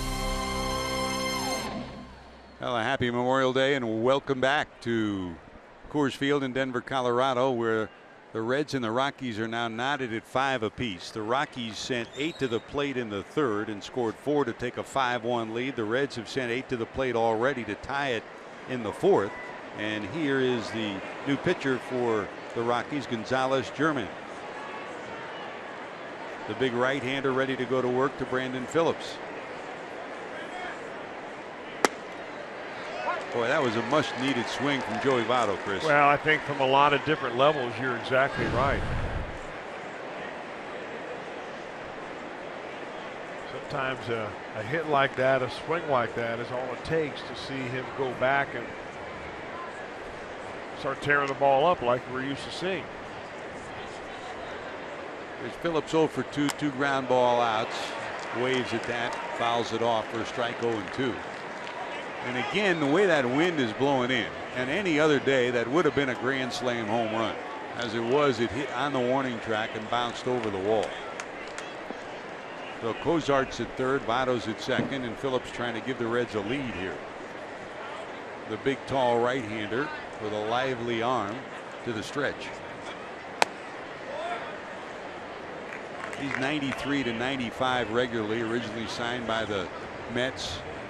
The Rockies picked him up off waivers from the Rockies last year, and you said it, Chris, you go through a lot of guys in this bullpen here. Well, you do, and you're always looking for hard throwers that can come out and kind of shut it down for one inning.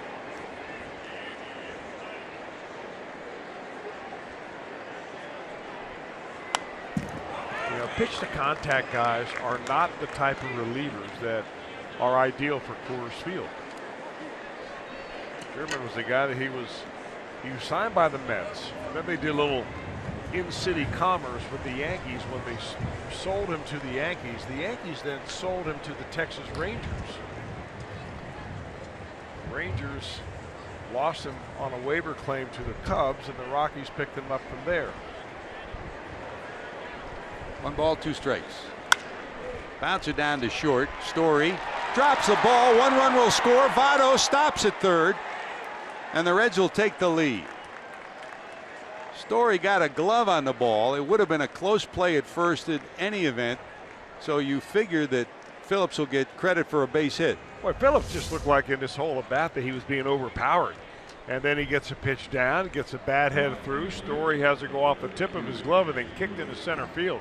Meanwhile, Billy Hatcher's holding Joey Votto because he didn't think that when Story recovered that ball, Votto would have been able to get to the plate. So it's first and third for the Reds. The Reds have batted around in the fourth, and here's Jay Bruce, who started it all with a double to lead off the inning. Swing and a miss to Jay. Everybody in the Reds lineup now has reached base at least once today. And we said it earlier. I mean, it doesn't really show up in the box score, but gives Dan Straley credit. He didn't get a bunt down, a mistake there, but he worked the walk. With 2 outs, that prolonged the inning and has allowed the Reds to take the lead here. Breaking ball in there for a strike 0-2. Well, if you're a Rockies fan, you're not giving Straley any credit for working the walk. You're blaming Bettis for walking the opposing pitcher. Pitching coaches will do it that way. 0-2.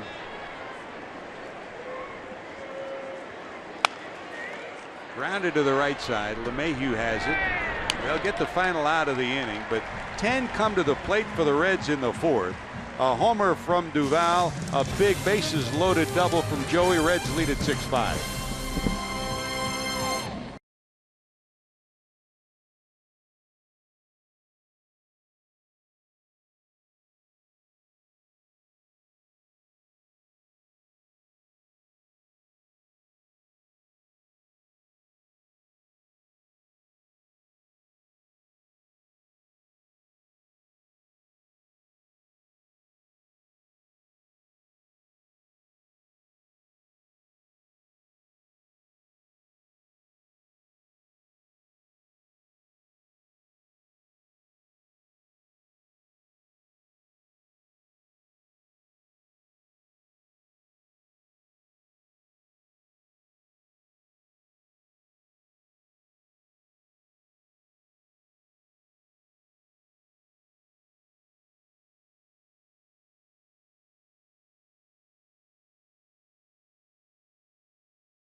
Sports Support's proud to team up with emerging vets and players dedicated to ensuring our nation's warriors can be as productive off the field as they were on it. This program joins combat veterans with former athletes to form a common bond over dedication and teamwork. Visit foxsportsupports.com to learn a whole lot more about it.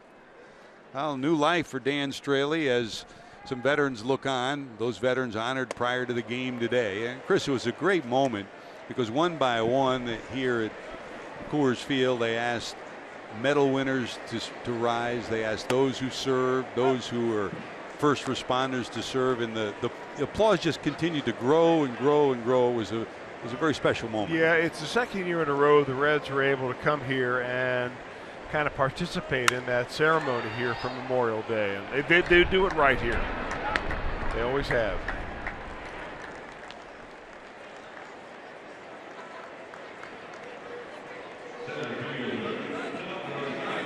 Well, here's Charlie Blackmon with one away here in the fourth. Blackmon homered to lead it off in the bottom of one and bounced out in the third.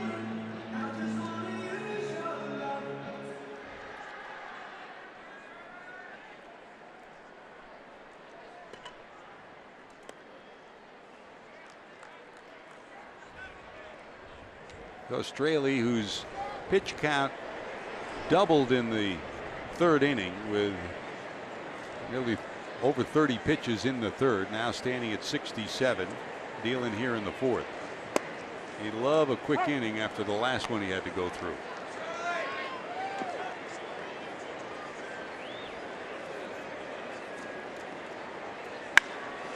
Center field hit pretty hard. Here comes Billy. Did he get it? He got it. Billy Hamilton robs at least a single, maybe extra bases from Blackmon on another speed is faster than the ball for Billy Hamilton catch. How about this? He got a great jump, Hamilton did. That coupled with his speed. I mean, this ball is just scalded by Blackmon.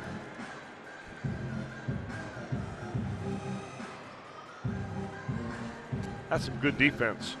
And this is especially important in one of those momentum innings after your team comes right back. I mean, the Rockies score 4 in the third.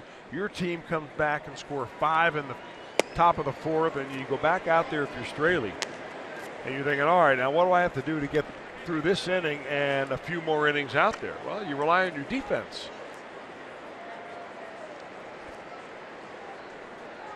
So 2 away, and here's DJ LeMahieu. Now, Chris, over the years, I think we had 1-0 game once here, but more often than not, it's 9-8, 7-6, 14-12. And Well, as Yogi always said, never over till it's over. Well, when the fans come here, they pack their lunch and their dinner. Rip to left, Duval back, reaching up, can't get it. One hop off the wall. Rounding first, going to second is DJ LeMahieu, and he'll have a 2-base hit. Well, that saved a run right there. Had Blackmon been on, he would have scored easily. I mean, watching games at Coors Field is like watching baseball back in the old steroid days. There's just an offense everywhere you turn around. Somebody's bopping it off the wall. LeMahieu gets a 2-0 count, and Straley's got to come in there, and he hits a double. Now you're in the thick of the order here that they can really do you some damage. Again, like the last inning for Straley, 2 quick outs, and then now a runner in scoring position. Well, there's Carlos, 7-game hitting streak on the line. He's walked twice, both on 3-2 pitches, both against Straley. Sitting on 8 homers and 18 knocked in. He's homered in 3 of the last 4 games. He is one of those streaky players that when he gets hot, he can carry a team, and he has been hot the last couple of weeks. Got him this time. Popped up. Can anybody get there, though? Cozart there. Got it. And they'll strand the runner at second. So good job by Straley to get the big guys in the lineup. Reds still lead 6-5.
And by Cincinnati Children's, ranking 3rd in the country on United States News Best Children's Hospitals. Great to have you with us on this Memorial Day in downtown Denver. George Grand, Chris Welsh, Jim Day. Some showers sprinkling down at Coors Field now. The Reds have rallied from a 5-1 deficit to take a 6-5 lead. And we go to the 5th inning. Gonzalez German in his 2nd inning of work. We got the final out of the 4th. And here's Adam Duvall, who homered back in the 4th. His 12th of the year. We're going to show you something kind of interesting on Adam Duvall, and the colored area in this strike zone from the pitcher's perspective is where he likes the baseball. So you can see that Adam Duvall likes that ball away almost exclusively. And that red dot that you see just about down the center is where he hit that last home run. So he took a pitch pretty much down the center of the plate and he hit it the other way, way back there. So all the tutoring that Don Long and Tony Jaramillo have done with Duvall to use the whole field really paying off this year. 1 ball, 2 strikes.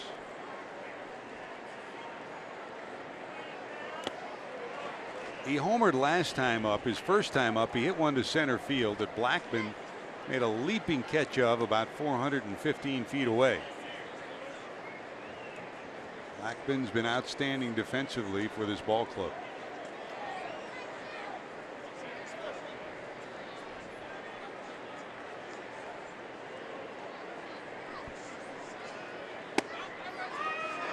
Missing down and in.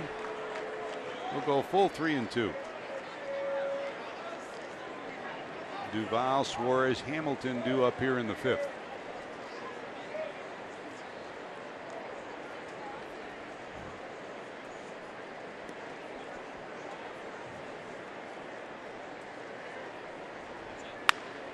Hit hard but foul down the 3rd base line.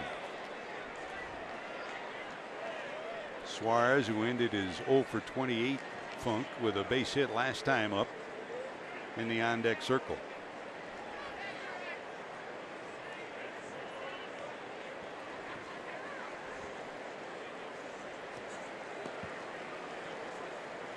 Ooh, those are big drops coming down now. Got him, 1 away here in the 5th. Great to have you with us. George Grant, Chris Welsh, Jim Day down in the truck.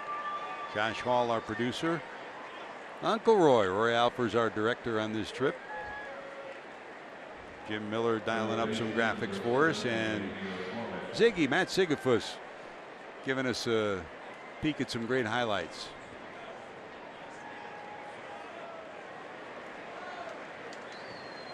Here's Suarez.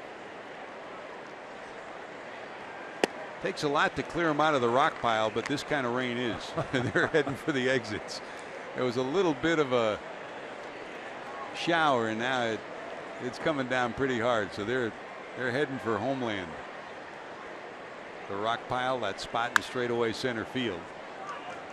When they first opened, it was $2 a ticket. I think it's up to $4 a ticket now, but still pretty neat. But they're heading for cover.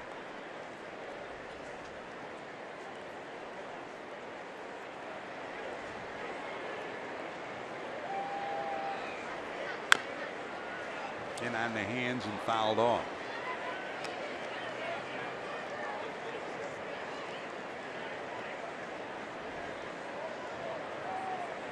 You ever get to sit in the moon deck at Crosley?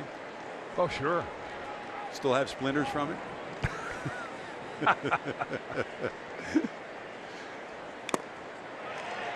Fouled off, but hung on to. That was the only souvenir I ever got.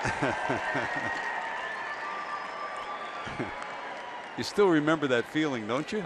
I remember sitting there, and it's like you couldn't move. First, it was hot. Secondly, every time you move, you got a sliver. Back-to-back strikeouts for the big right-hander. His first 2 strikeouts. 2 away here in the 5th. And here's Billy Hamilton, 2 for 2. A bunt hit in the 2nd, and then a 3-2 bloop base hit into left in the 4th.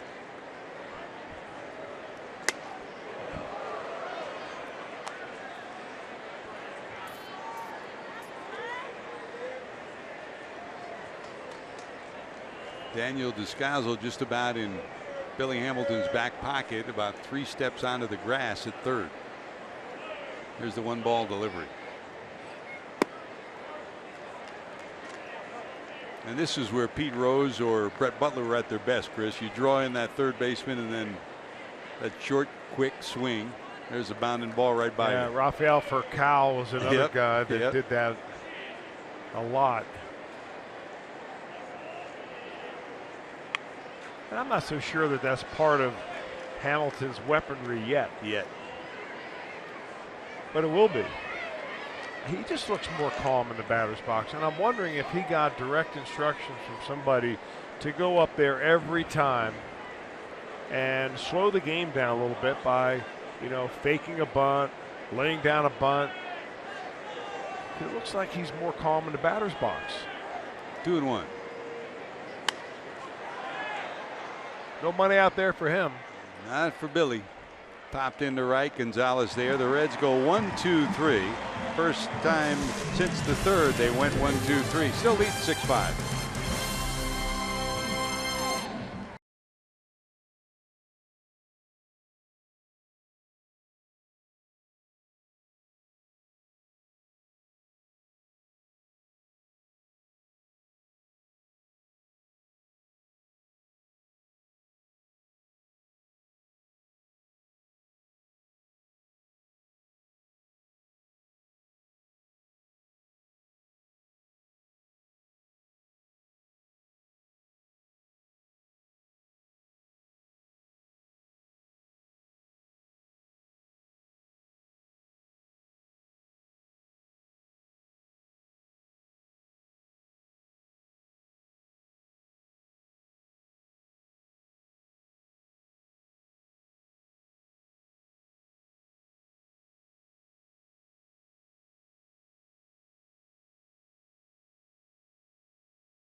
This weekend for the National Series when Dusty Baker comes to town. You won't want to miss this ticket offer.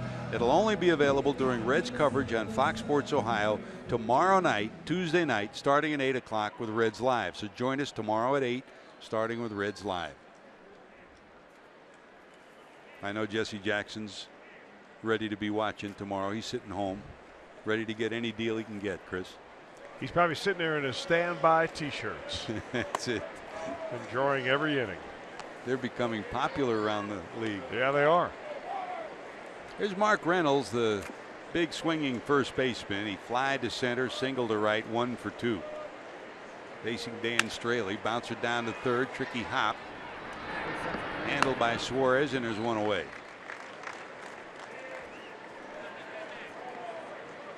Straley could use another nice easy inning. He has yet to have a 1-2-3 inning.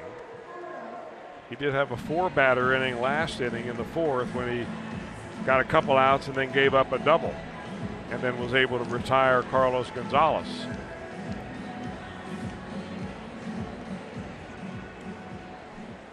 The rain hasn't stopped. It's still sprinkling down, but the sun has now popped out here in Denver. Here's Parra. Bounced out in the first, singled in the go-ahead run in the third to give the Rockies a 2-1 lead. Now that's a pitch right there that I find so intriguing from Dan Straley. You know, they had it on the board here at 87 miles an hour, 88 miles an hour, something like that, but it's a 4-seam fastball up in the zone, and I see hitters foul it off and swing through it more than you figure they would. I mean, that's another fastball at 88. I mean, you know, let's face it. You know, Dan Straley, as a 24th round draft pick, out of Marshall University. You know, when you're in the 24th round and you make the major leagues, you're beating the odds.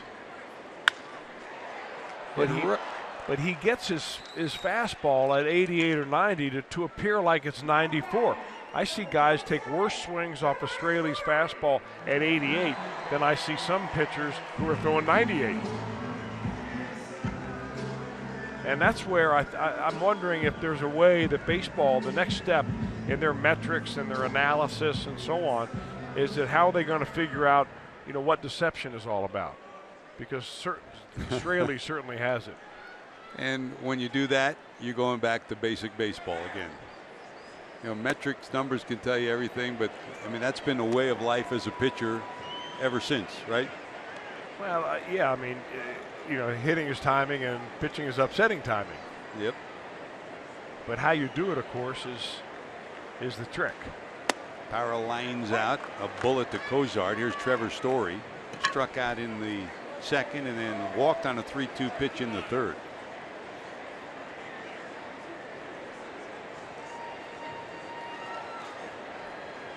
Now the rain has stopped and the sun is out brightly.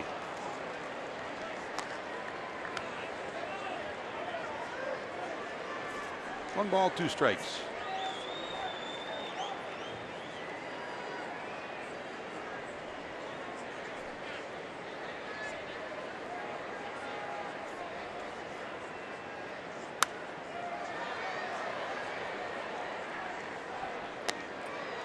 And the more you look at Story, Chris, the more, to me, it reminds me of Clint Barmas, the young shortstop who came up here, started so brilliantly. Very similar in body style, not big, not rangy, just good, solid baseball player. 1-2 again from Straley.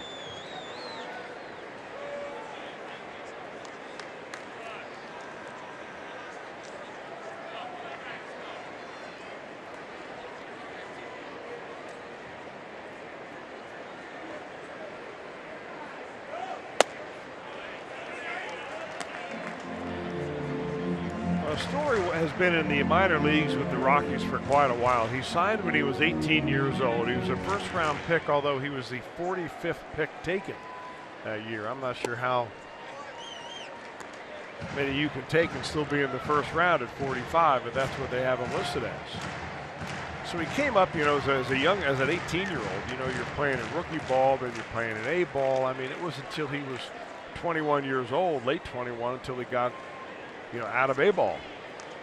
But from there, he advanced fairly quickly. And there's a decision as we head towards the June 9th draft. Do you draft high school players or college players? If you draft high school players, you got to wait a little longer. Nubbed right back to the pitcher. Straley has it. That's what you wanted, Chris. That's what you got. A 1-2-3 fifth. Straley's got a 1-run lead as we head to the 6th.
Times and Kroger is back. Purchase your Bark in the Park package. Bring your furry friend to the ballpark. Get a dog jersey and more.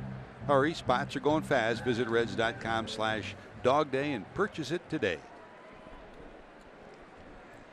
Gonna bring your puppies? You better believe it. Bupples has not made an appearance down at the ballpark yet this year. So I've got that circled on my calendar. I still have my calendar with Bubbles' picture with you and Beth from last year. It's pretty neat. Yeah. Marty and Amanda and Billy. Yep. Can't beat those pooches. Joanne's sitting home with Casey right now. They got thunderstorms around our house, so they're both in the house. Maybe all of them are under the bed. Case is under the bed. You got it. They know you don't need a weather forecast. They know 2 hours before, right? Here's Tucker Barnhart. Talk about a tale of two streaks. Here's the stretch and the 1-1 delivery. Barnhart swing and a miss, 1 and 2 in the 11-game losing streak for the Reds. They scored only 31 runs. They hit 189. In the 5 innings so far today, they scored 6 runs and hit over 400. Need a few more like that, huh?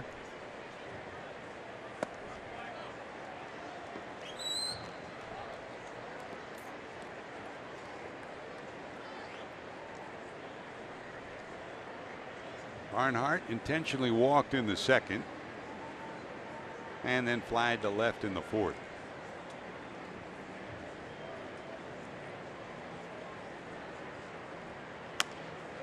Broken bat to the right side. Reynolds will flip to the pitcher, and there's your first out of the 6th.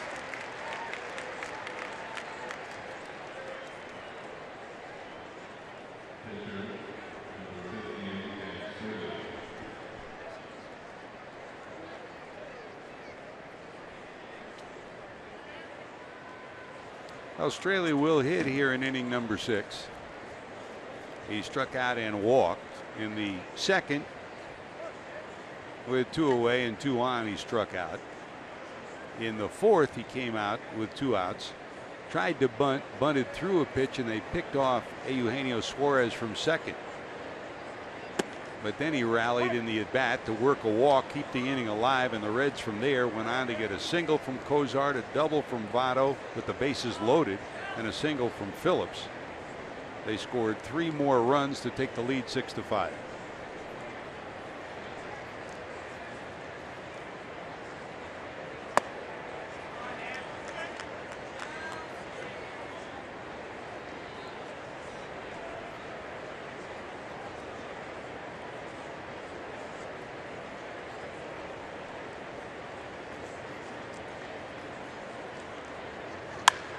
It's pretty hard to left. Gonzalez going back. He'll haul it in at the warning track.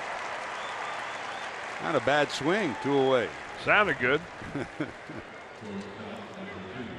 Hey, make Great American Ball your family day destination this Sunday. Take advantage and save the Family Sunday ticket offer. Enjoy live mascot races, face painters, games, and a whole lot more. Plus, thanks to Queen City Sausage, all kids 14 and younger receive a Zach Cozart Fathead. For tickets, call 513-381-REDS or visit Reds.com. That's this coming Sunday. And here's the aforementioned Zach Cozart, homered, flied out, and reached on an infield hit. So 2 for 3.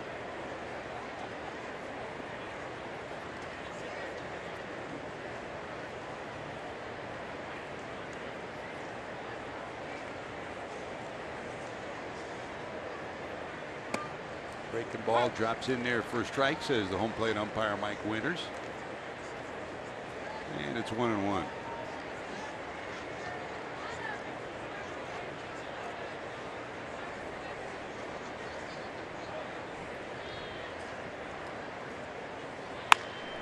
Ripped down the left field line, but foul. Well, there's no doubt that Zach is up there to swing the bat. In fact, one way you look at a hitter and you find out how patient he is that you see how many pitches per plate appearance that he sees. And for Zach Cozart, really since he ever came in the league in 2011, that number is getting smaller and smaller every year. His best season yet so far is this year, and he has the fewest number of pitches per plate appearance. So he's up there ready to hack.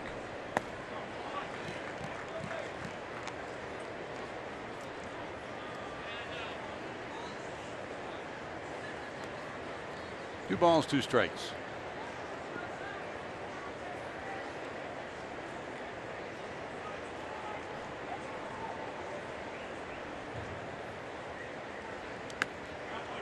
In the dirt, and we'll go full 3-2.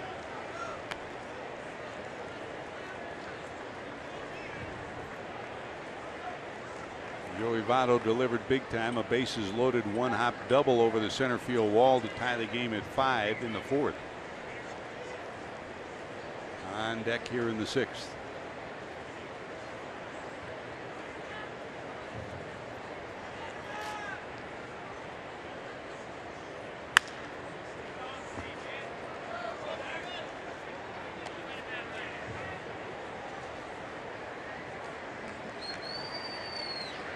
Hey, for young hitters, you can learn a lot by watching a guy like Cozart. You mentioned since he came to the majors, Chris, he's shortened his swing, much more compact, better to protect inside, and it's working for him, especially this year. Swing and a miss, not this time though. He strikes out. That's 3 punch outs for the big right-hander from the Rockies. Reds still lead 6-5 as we go to the bottom of 6.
Given their lives in service of our country and those who still serve today.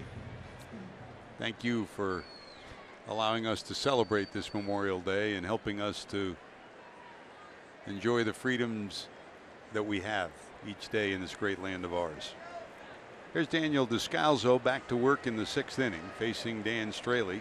Descalzo 2 for 2. He singled in the 2nd, was left stranded, and then doubled in 3 runs in the 3rd with the bases loaded.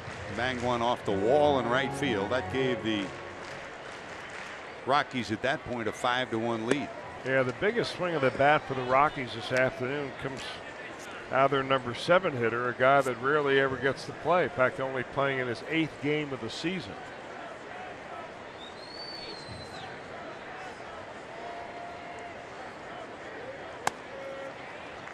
And the 3 runs batted in give him 16 runs batted in against the Reds in his career. That's in part-time play. So this you don't want to start it off with a base on ball. So this is time now for Straley to check himself and come right back there and climb the rungs of the ladder. Descalzo will be taking this pitch too. Action in both bullpens, so neither manager will go far, and that's a Coors Field story. This one lined to center. Here comes Billy. Got it.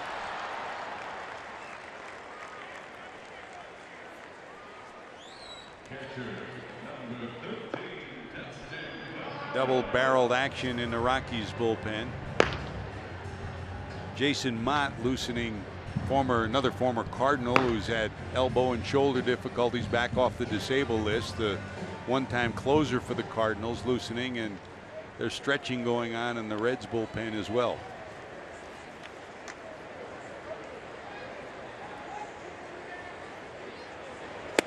You can say it, Chris, and talk about it before you come here, but when you watch Blackmon and you watch Billy Hamilton and the plays they make in center field, you realize how important it is to have not just a speedy outfielder, but a good outfielder center field here.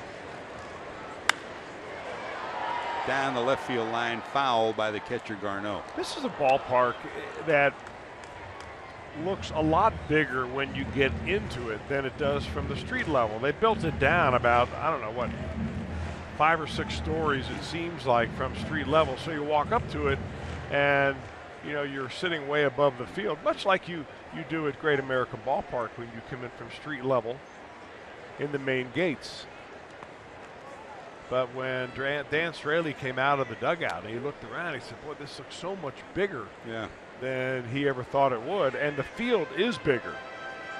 Down the lines, it's longer. It's 350 feet down the right field line, 347 down left, 415 to dead center field. So those dimensions do require more speedy outfielders, especially your center fielder. You still want the thumpers in the corners. 1-2 is up high, 2 balls, 2 strikes.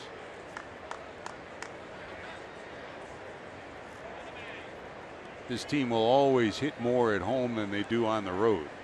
But the one thing they've tried to do is sprinkle in some speed, and the Reds are a similar story.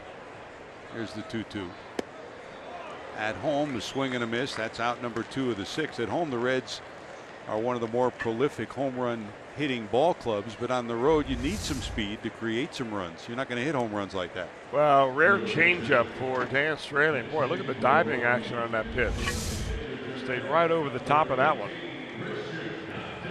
I'm wondering, George, if with what we're seeing the last few years and the rise of the average velocity of a major league pitcher, especially out of the bullpen, and reduction in home runs, because there's a proven fact that when you throw really hard, you don't give up as many home runs, that you're going to see teams more shift towards speed going forward, trying to be a little bit more athletic. You're going to have to, play a little small ball to get some runs.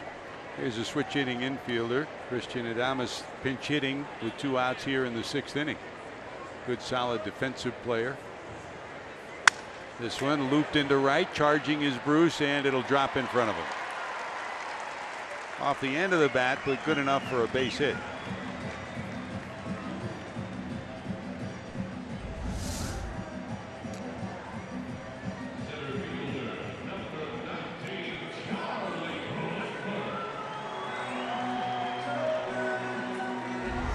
So Adames is on. Here's Blackmon. Charlie homered in the first. Dribbled one back to the pitcher and then lined one to left center that Billy Hamilton made a diving stab of to prevent it, at least a single and possibly extra bases. That was important because right behind him LeMahieu doubled. Pretty good lead for Adames down at first, not going. Breaking ball drops in there for a strike.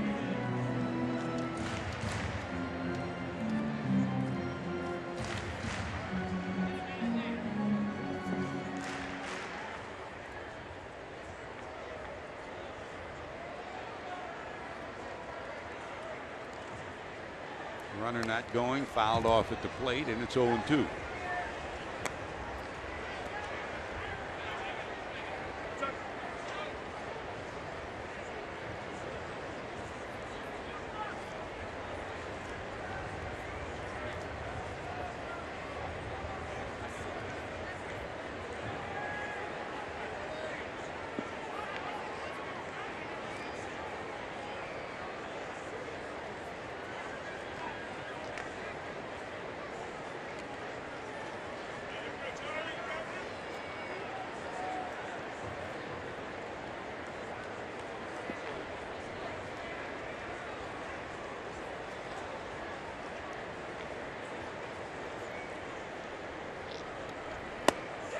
waved at it. Great pitch, great reaction. So after the 2-out base hit, Straley buckles down against Blackman, and the Reds still have a 1-run lead.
Started off on a firecracker Memorial Day. First pitch that Cozart sees. It's his 7th career leadoff homer. 1-0 Reds. Charlie Blackman leads off the bottom of the first with his 14th leadoff homer. We're tied.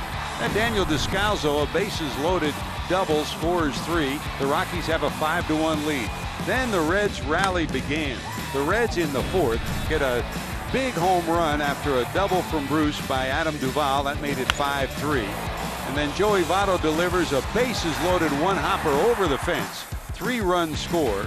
The Reds end up tying the game at 5, and then Brandon Phillips' base hit gives the Reds a 6-5 lead, and that's where we stand right now in Denver. 6 runs, 9 hits, no errors for the Reds. 5 runs, 8 hits, no errors for the Colorado Rockies.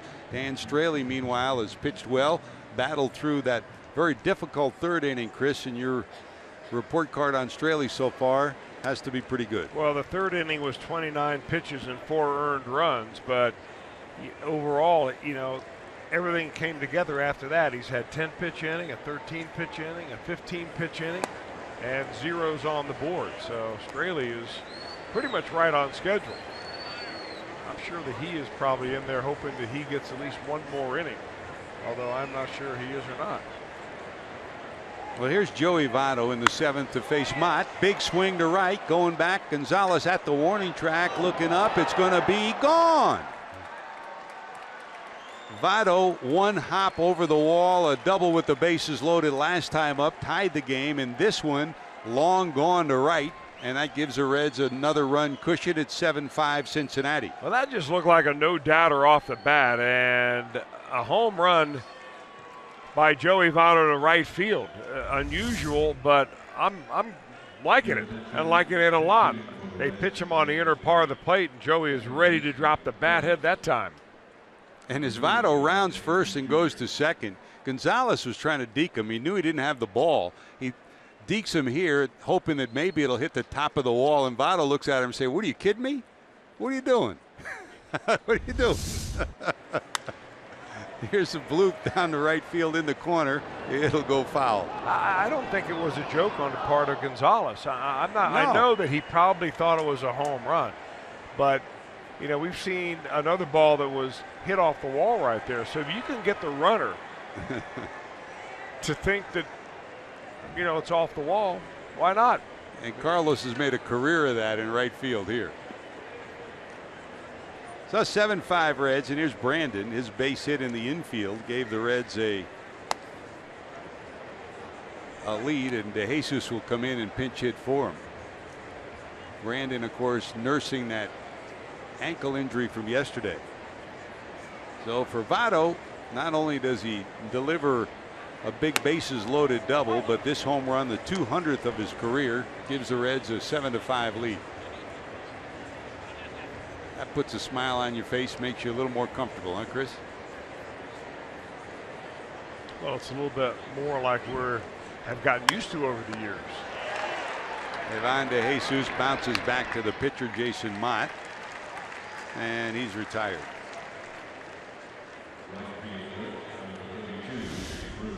Well, pretty good company. We've talked about this a lot in the last month. Reds players with 1,000 hits and 200 home runs. JB at the top of that list, of course.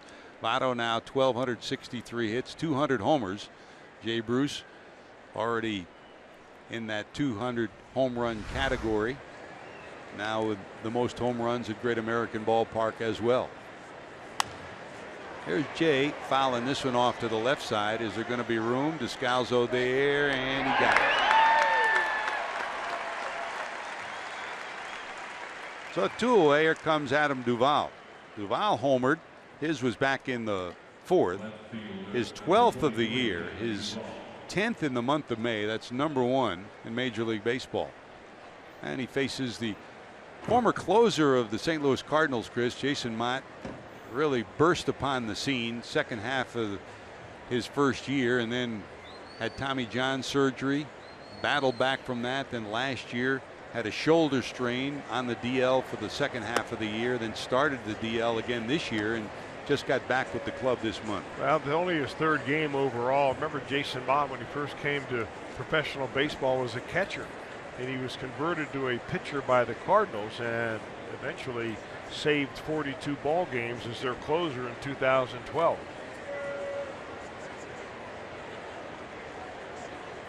Kind of reminds you a lot of the guy who's a couple of booths down from us, Jeff Brantley. Not big in stature, but boy, a big heart, a battler. There's a hard hit shot down to short. Story has it. In the dirt, bobbled, but held on to by Reynolds. Nice play by Reynolds at the other end.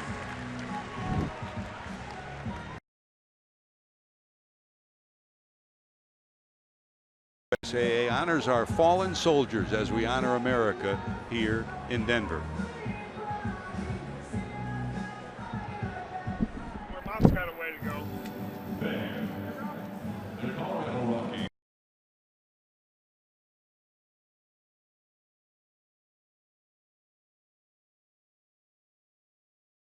USS Colorado, the newest of the Navy's nuclear submarines, under construction in Groton, Connecticut. Please help us welcome Lieutenant Alexander Duncan. Lieutenant Duncan is a graduate of the U.S. Naval Academy. A seasoned submariner, he serves as a reactor control assistant. Lieutenant Junior Grade Mike Nielsen enlisted in 2008. He subsequently attended Oregon State University and was commissioned an officer in 2013. Chief Yeoman Joshua Erickson brings 16 years experience to the crew. He was the first crewman of the 134 assigned. The youngest member honored today is electronics technician Seaman Alexander Westfall, a member of the communications division. Fans, please give these 4 a warm hero's welcome, and to all our nation's brave servicemen and women and their families, we thank you for your service and sacrifice.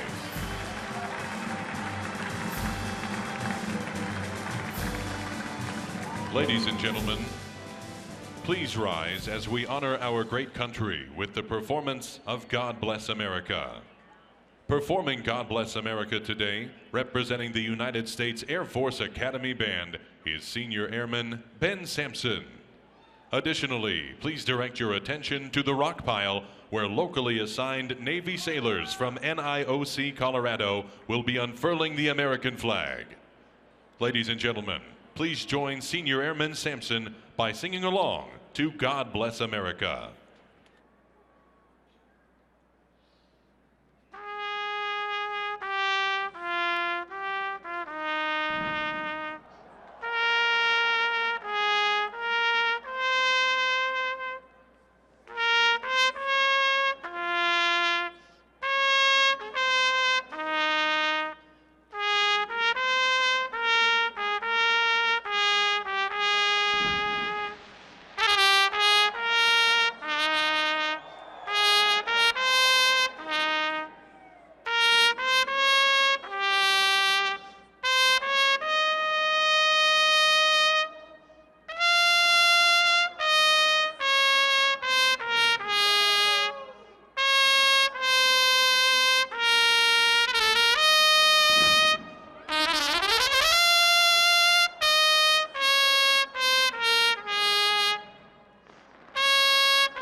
To Super Saturdays this season at Great American Ballpark this Saturday. The first 25,000 fans will receive a Reds tote bag.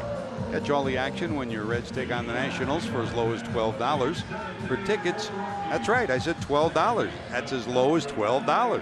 For tickets, call 513-381-REDS or visit Reds.com. There's a new pitcher for the Reds. Blake Wood will take over. Didn't allow a run last 3 appearances, trying to keep it right where it is. The Reds a 2-run lead as we go to the 7th. DJ LeMahieu leads it off. Gonzalez and Reynolds due to follow, Chris. You know, normally, George, when a pitcher goes out and gives up 5 runs in 6 innings the way that Straley has, you think, well, that's not a great job. But today, it's a real solid job. Good point.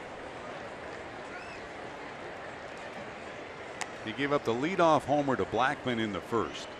In the third, a run scoring hit by Parra made it 2-1, and it all started with a 2-out walk that he gave up. 3 straight singles, another walk, and then a double by Descalzo made it 5-1. From that point on, he retired 9 of the next 10. Well, the dangerous thing for the Reds and their bullpen has been their inability to throw strikes when they have to. And this is a ballpark where you simply cannot let the other team get back in it by walks. Ivan De Jesus, who pinch hit for Phillips, in there at second base. You know, if I'm running a scouting meeting of a team like the Reds, where a lot of these guys have never been in this ballpark before, I'm throwing that scouting report in the trash can. I'm saying, you know what, there's one thing to think about here. Throw the ball over the plate and throw it at the knees. Because the scouting report of the players actually takes a second seat to being able to get ahead and keep the ball down. Because you're going to find your breaking ball doesn't break like it used to. Especially your softer breaking pitches. Here's the 3-2. That's low ball 4, a leadoff walk here in the 7th. LeMahieu struck out, flied out, doubled in the 4th, and this walk in the 7th. And here's Carlos Gonzalez. So far today, the Reds have kept his damage to a minimum. He walked twice and popped up. That pop-up came in the 4th. So Straley, 6 innings, 5 runs allowed, 8 hits. And if the Reds bullpen can keep it where it is, he stands to be the winner. And Chris, just like the Reds' victory in Philadelphia, he gutted it out. Here's Gonzalez. The left-handed swinger digs in against Wood. That squirts away, but the runner won't advance.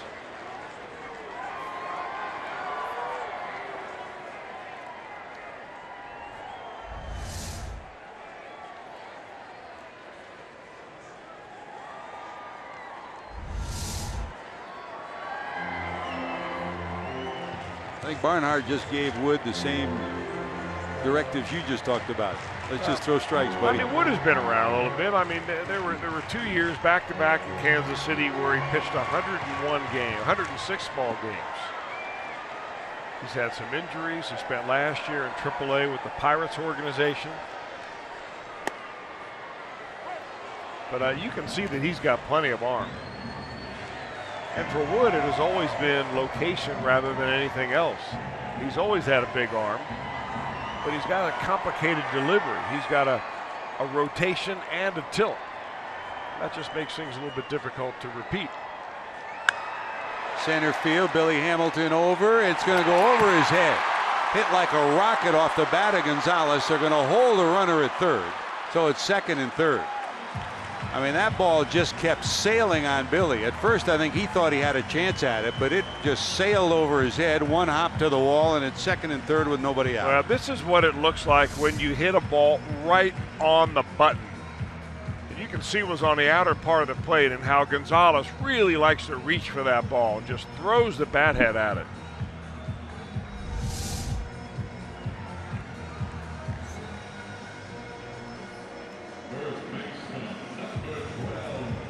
Well, here's Mark Reynolds. Reynolds flied out, singled and bounced out, 1 for 3.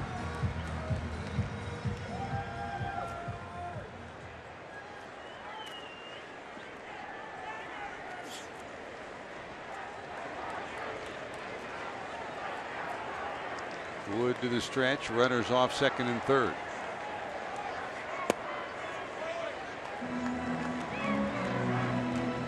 Reynolds made his name first in Arizona when he first came up, and yearly hit over 30 homers. One year had 44 homers. Of course, that was the year he struck out a major league record 223 times. Down to third. They'll hold the runners and get the out. So a ground out, one away, and here comes Parra. Parra 1 for 3, a base hit that knocked in a run in the third.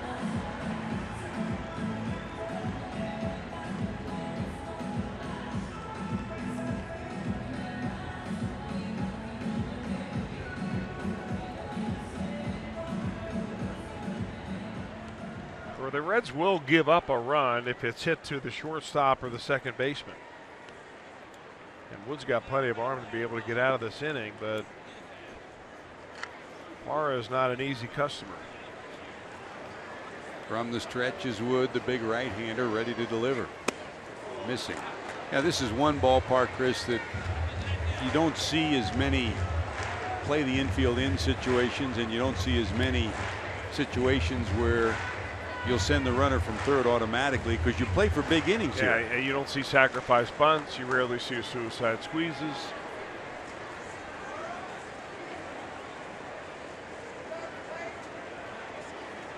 There's the strike one to Parra.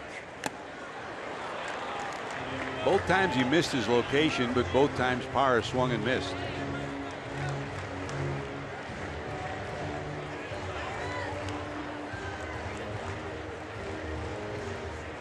The Rockies and the Reds have both hit well with runners in scoring position this year. That's been one of the bright spots for the Reds in a underperforming first 2 months of the year. 0-2. Waves at it, got him. Outstanding job by Wood. Now can he get the final out of the inning? The shortstop, Trevor Story. Boy, Parra wasn't close to any of the pitches that he swung out there, and that ball looked like it was 8 inches outside from the time it left Wood's hand. Looks like it was a splitter that started outside and ended up even more outside.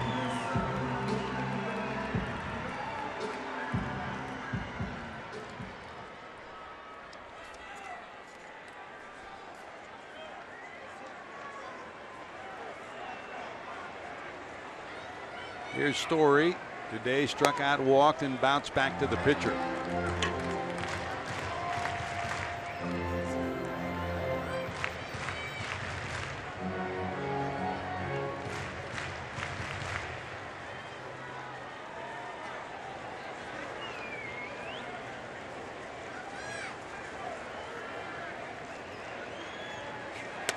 That's a strike.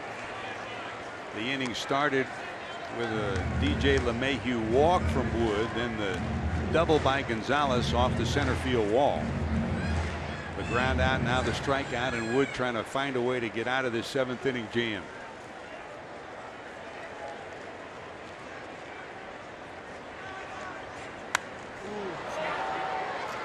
That's the home run swing that's produced 14 round trippers for Story this year.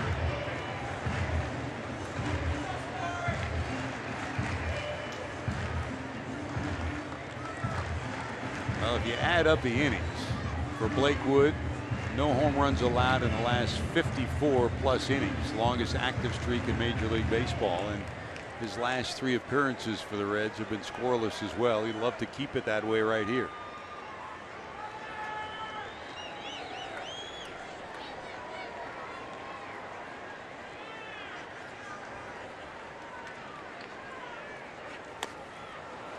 Just hanging in there is Story, 1-2.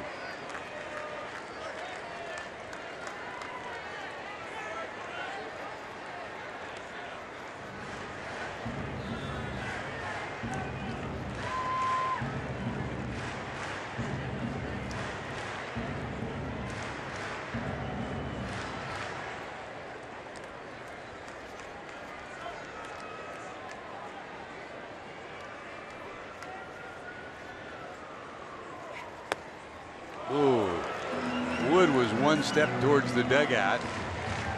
Barnhart held it there for the extra instant, but they don't get the call from Mike Winters.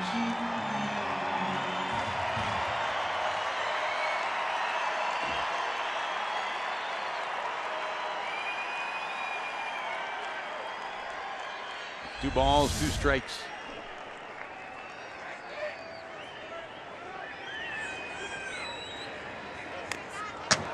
And another pitch where he just gets a piece.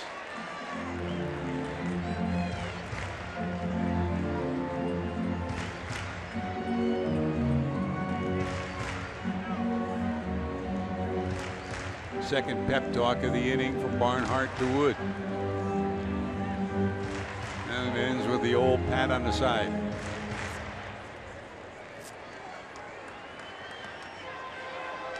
The Reds certainly missed Devin Mesoraco, but they've been fortunate to have Pepper Barnhart, who grew up so much with Devin Mesoraco in the Reds organization and now has taken over that #1 spot with Mesoraco back on the DL. Here's the 2-2 again. And we'll go full 3-2. Descalzo on deck for the Rockies.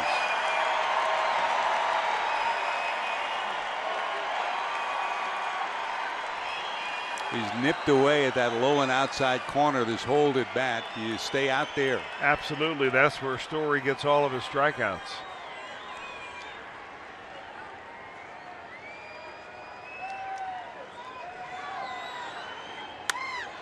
Bloop down the right field line, but it'll be foul.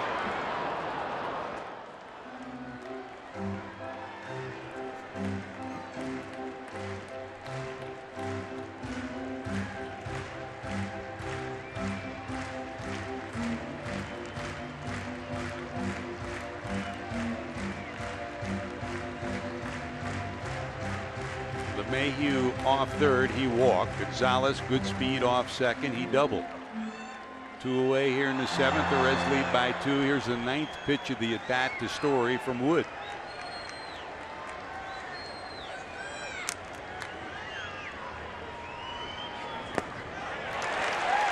Couldn't get him to go, and there's the second walk of the inning. So the bases are now loaded, and here comes Descalzo.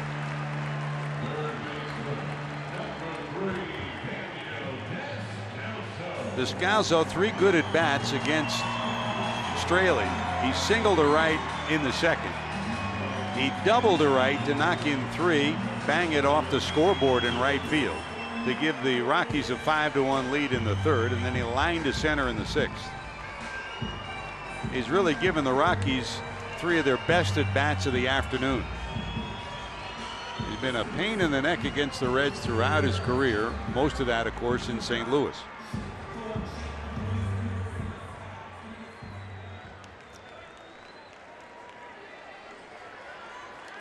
So no place to put him. Wood ready to go to work. Descalzo in his career has faced Wood once, and he's 0 for 1 against him. A little bit more difficult to strike out Descalzo than it is Story. Story will strike out about a third of the time. Descalzo, shorter swing. He'll find a way to get the bat on the ball, spoil your best pitch. Reds infield back normal depth now. Cozart behind Gonzalez, the runner at second. Here's the strike 1 delivery. Down to second. Ivan De Jesus Jr. gobbles it up, and Votto keeps the foot on the bag, and that'll do it. So 2 walks and a double, but no harm. Wood wriggles out of the trouble. Reds still lead 7-5.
The update here from the Reds. Dan Straley pitched 6 strong innings, allowed 5 runs, exited. Blake Wood pitches 7th inning, and the Reds go back to work as we go to the 8th. They'll face the new pitcher for the Colorado Rockies, Miguel Castro, the young right-hander, Chris. Well, the young right-hander who came over from Toronto in that trade that sent Troy Tulowitzki up north. And he was really the one guy in this trade that the Rockies really want, and they want him healthy and being able to help this ball club, projected as a future closer. This one hit pretty good to center field by Suarez, going back, looking up. That's going to be long gone too.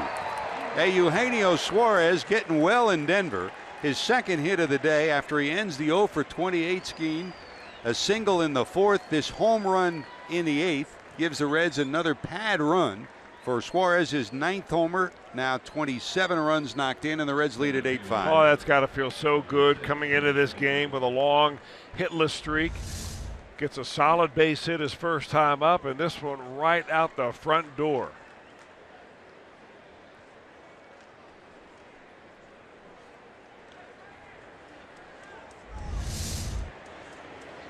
So the lanky right-hander gives up a home run to the first batter he faces. That's something the Reds know a lot about. 10 times this year the Reds bullpen has done exactly that. For Suarez, a big sweet swing. He's 2 for 4, and the Reds lead at 8-5. And you mentioned what the Rockies wanted from the Toronto Blue Jays, Chris, and I think Castro's name was on everybody's list. The Reds, of course, last year in trade talks with Toronto, also had his name on that same list. Billy Hamilton swings and misses out in front of that, and it's 1 ball and 1 strike. Billy reached on a bunt hit in the 2nd. Hit a bloop hit in the 4th to keep the Reds rally alive. A rally that saw them score 5 runs and take a lead. There's a bouncer into right field, a base hit. Billy's going to wheel it around first. He'll cruise into 2nd, an easy double for the speedy Billy Hamilton. Don't you love watching that guy run? Man, it's like poetry in motion.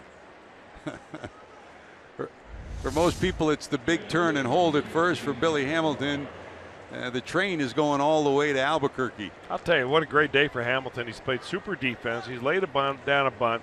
He's got a base hit to left field and now a base hit to right field that turns into a double. If you're a Reds fan, you're seeing what you hope to see from Billy Hamilton most nights. Well, for number 6, it's been a great day. And I think that people have been very impatient with Billy because they thought, well, here's a guy that set the all-time record for stolen bases in the minor leagues. It's a cinch. He's going to come up here and kickstart this offense. And it's just not that easy. He's been injured, a couple of different injuries Hamilton has, and you got to be a little patient with these young players. Here's Tucker Barnhart. Walk, popped up, bounced out, 0 for 2.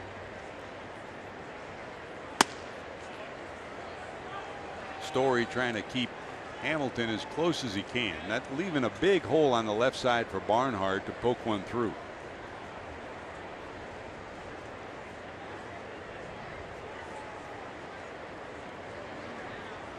Two balls, no strikes.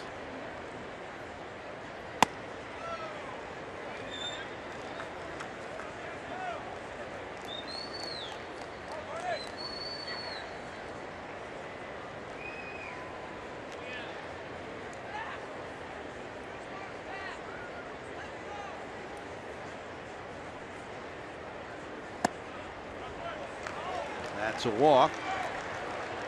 So Barnhart takes the free pass, 1st and 2nd.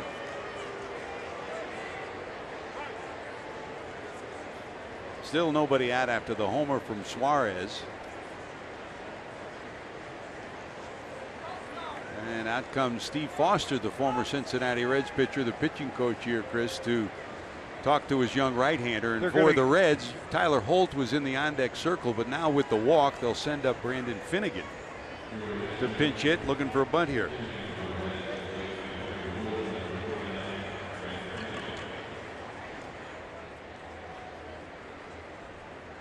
And Finnegan has been the offense for the Reds among their pitchers this year. No doubt about that.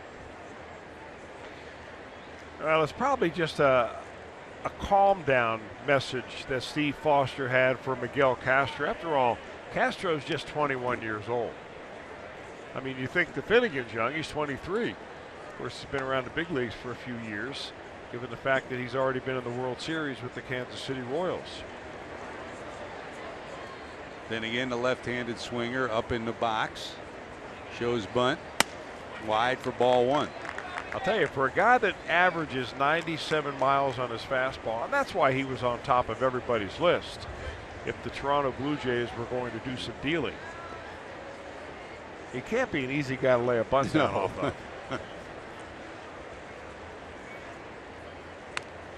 He gets it down. They'll have to go to first. Successful sacrifice by Finnegan. So the Reds pitchers have helped themselves here. Finnegan gets the bunt down successfully. Straley worked a big walk to keep the Reds rally alive in the 4th. So now second and third. First out of the inning. Back to Cozart at the top of the order. That one make you happy? Oh, you better believe it.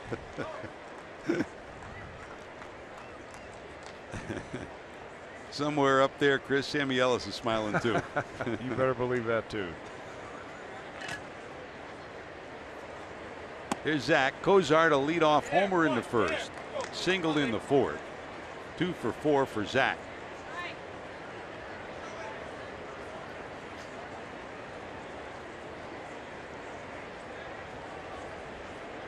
Infield in for the Rockies. Breaking ball misses down and in.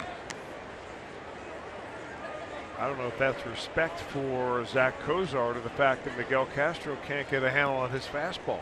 That's back-to-back breaking balls. Of course, there's a base open, but you do have Joey Votto in the on-deck circle. Having trouble finding the plate. Nobody throwing right now in the bullpen for the Rockies. 3-0.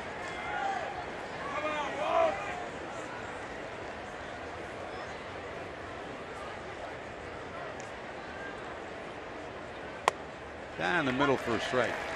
I mean, he's got all arms, legs, head, everything waving at you. It's well, you know, very deceiving. Yes, he has, but he's given up a home run, a double, and a base on balls in this inning. Sawed him off, blew down the left field line. Long run, will it drop? Fair. It's a fair ball. Here comes Hamilton. He'll score, and it'll be first and third. Might have broken the bat, but the end result is a run-scoring base hit, the 3rd hit of the day for Cozart. About the one place you could place it where nobody could get to. Playing the infield in, burns the Rockies on this one. Right inside the line is Baby a Lamb. Perfect placement for Cozart. 3 knocks for Zach. And a run coming in. You know, as hard as this young man throws, and he may, I mean, he's 21 years old, okay? He should be a sophomore or junior in college, for goodness sakes. But I don't see swing and misses up there out of, 95 and 96 miles an hour. Well, here's Joey. Today he's had a couple of pretty good swings. A double in the 4th. That tied the game at 5, came with the bases loaded, 2 runs scored. And then in the 7th, a leadoff homer to give the Reds a 7-5 lead. The homer, the 200th of his career.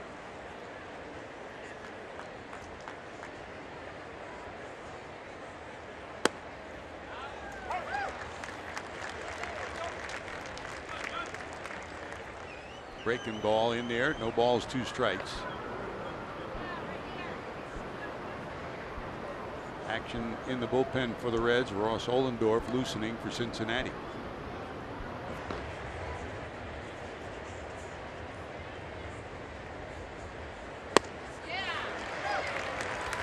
Had trouble seeing that one. That's a swing and a miss. They're swing and miss stuff. 2 away.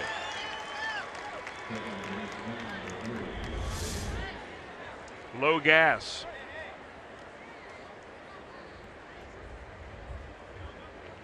I think that was fastball. Yeah, movement, huh? So 2 away. Reds still have first and third, and here's Ivan De Jesus Jr. came in for Brandon Phillips. Phillips, a questionable starter when the day started today after injuring his ankle yesterday, but stayed in there for 4 innings before De Jesus pinch hit for him. And while he was in there, Brandon had an infield hit that proved to be the go-ahead run that gave the Reds a 6-5 lead.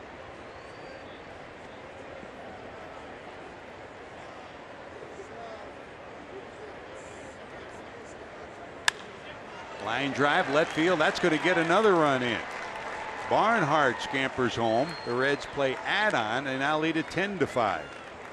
A double-figure day for the Reds here in Denver. Well, De Jesus had a couple of hits yesterday, or the other day when he played in Milwaukee, and he gets a knock right here. Every extra run here in Colorado is big.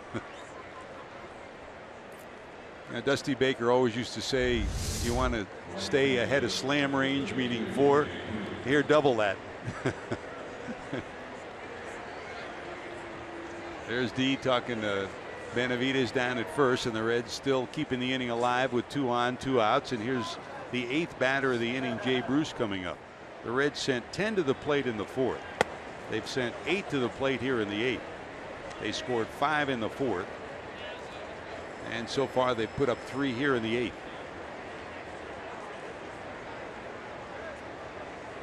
10 runs, 14 hits for Cincinnati, 5 runs, 9 hits for the Rockies. Now there's action in the bullpen for the Rockies. Chad Qualls, the veteran right-hander, loosening.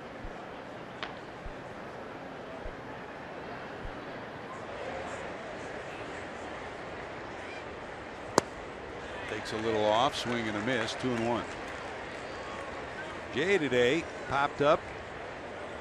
Double to start the Reds rally in the 4th, scored on the homer by Adam Duvall. Bounced out to end that inning, and then in the 7th popped up to the 3rd baseman. Off balance, popped into center. Who's going to get there? It is going to be caught by Story. Nice catch by Story. That ends the inning, but the Reds do some business. They lead it by a score of 10-5. And it starts with an Eugenio Suarez homer, his 10th of the year. Cincinnati leads it by 5.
Brought to you by T-Mobile. Again, let's take you down on the farm, get caught up on some Reds pitchers. At Louisville, AAA, Cody Reed continues to roll. 8 starts, 2.70 ERA, and look at the strikeouts per innings pitched. AA, Amir Garrett, the lefty. 10 starts, 4-3 record, under 2 ERA, also striking out a ton of guys. And down at High A, Daytona, Kairi Maya, 2.64 ERA. A lot of Reds fans know about Reed and Garrett. Kairi Maya was one of those players that came over in the Mike Leake trade last year, and the Reds think he has a bright future. Thank you, JD, and we await at the end of the game. We're Reds Live post game, where the guys will update us on Anthony DeSclafani's outing today. So hopefully, little by little, we'll get some people healthy, get some people back. Here's the big, tall right-hander for the Reds, Ross Ollendorf, who takes over as we go to the bottom of 8, Chris.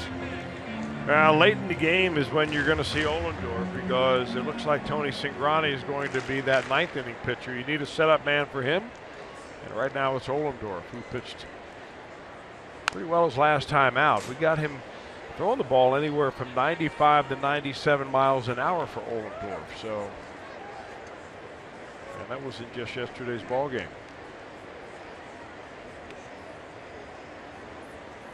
I got to get you on the gun again if they're going like that, huh? Yeah, negative. 1 ball, 2 strikes. Garneau, the catcher, fouled at the plate. He singled, flied out, struck out. You joined us late.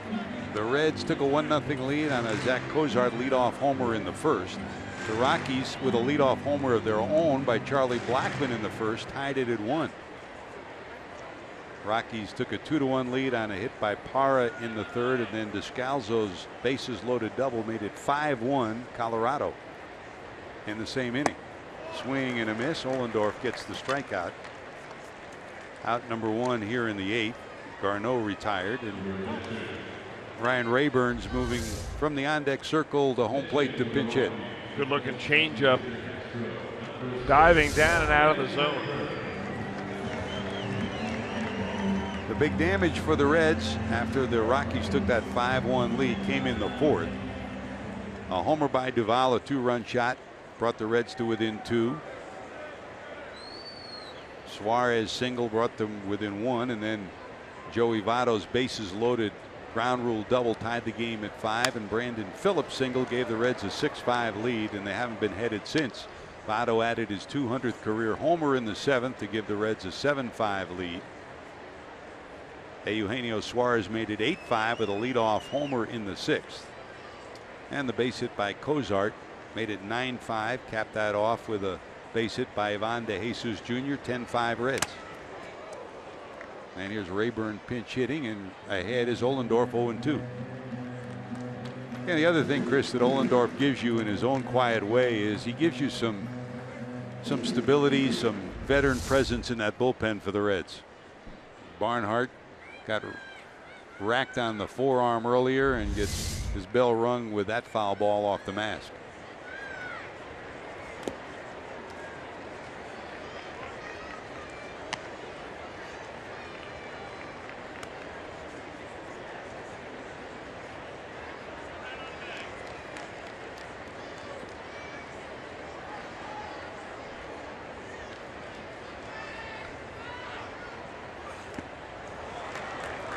Good spot, back-to-back strikeouts. Rayburn, the pinch hitter, punched out.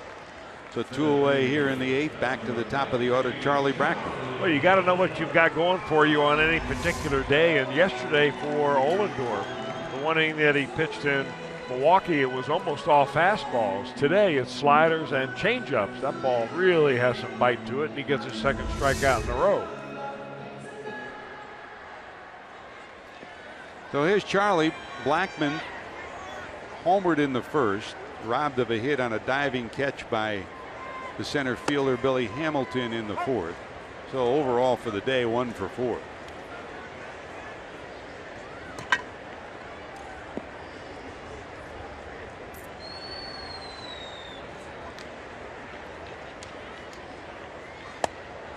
Waves at that one up out of the strike zone, 0-2, and Ollendorf ahead. So for Blackmon, he stretched his on-base streak to 25 straight games with that home run earlier.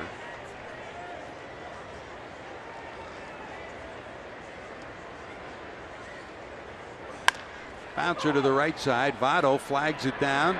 Now it's under his glove, picked up by De Jesus, and they'll get the out. Votto screened De Jesus. Ivan does a great job of getting it. Ollendorf tags the bag, and the Reds go to the 9th, leading 10-5.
for tomorrow's game and for every game.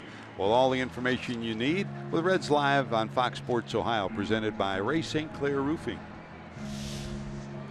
And our starters for tomorrow, John Moscott's back, Chris, back off the disabled list, back off a couple of side sessions. He'll face John Gray. So it's Moscott against Gray tomorrow. That'll be an interesting matchup. Interesting to see John Moscott back out on the mound. I talked to him before the ball game today, raring and anxious to go. In the meantime, the Reds will face a left-hander that is normally their closer, looking for saves, but not so today for the left-handed pitcher Jake McGee, who's taking the mound out there to get a little work. McGee came over from the Tampa Bay Rays in a trade that they made with the Rays in January that sent Corey Dickerson the other way into the American League.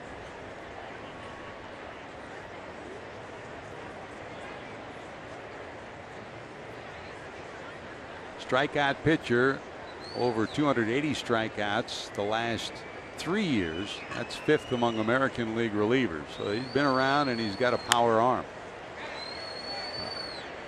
Here's Adam Duvall, who's got a power bat for the Reds. Duvall's homer in the 4th.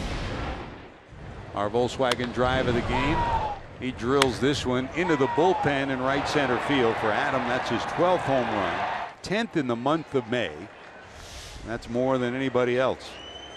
Slugging percentage over the .570 mark. This one hit pretty good to right, back at the warning track, and that's going to be off the top of the wall. Did it go over the fence? Yes, it did. It's a home run for Duvall, a 2-home run game for Adam. So McGee, the first batter he faces, touched by a home run here in the 9th, and Adam Duvall continues his unbelievable stretch, Chris. It is really incredible how Duvall has just settled in to be one of the main power threats in the entire National League. This is the 3rd time today that the Reds have greeted the first pitcher that Walt Weiss has brought into a ball game with a home run. Turnabout is fair play finally, huh? Votto greeted Jason Mott. Suarez greeted Miguel Castro, and it's bye-bye by Duvall against Jake McGee. So 11-5 Cincinnati, and here's Suarez. What a month of May, capped off with his first career 2-home run game. McGee trying to collect himself on the mound, takes a big deep breath and starts over again against Suarez. Suarez will have a day he'll remember too. 2 hits, including his 10th homer.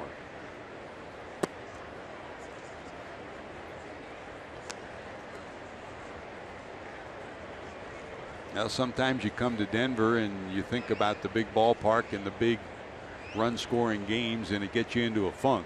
Sometimes it ignites you. It's happened to the Reds both ways. Maybe this will be a day when the Reds will start to turn the tables and come up with some offense of their own. Swing and a miss by Suarez. That's out number 1 of the 9th.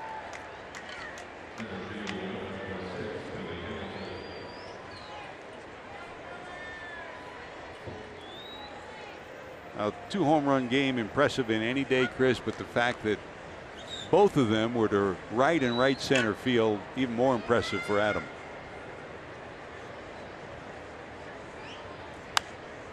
Here's Billy. Hamilton's had a good day too. Reached on a bunt hit down the first base line in the 2nd, stole a base, his 10th of the year. Singled to left on a 3-2 pitch to keep the Reds rally alive in the 4th. Flied out and then singled to right in the 8th. That kept the Reds rally alive again.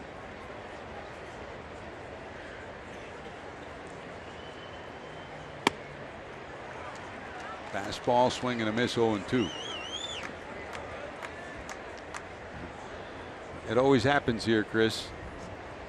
The next day starting pitcher, when you ring up double figures saying, how about leaving some for me? Don't get your arms tired.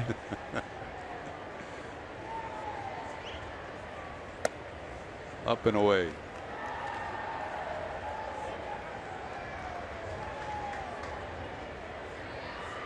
The ballpark giveth, the ballpark taketh. On this day, Zach Cozart started it all for the Reds with a leadoff homer, his 6th homer of the year, his 7th leadoff homer.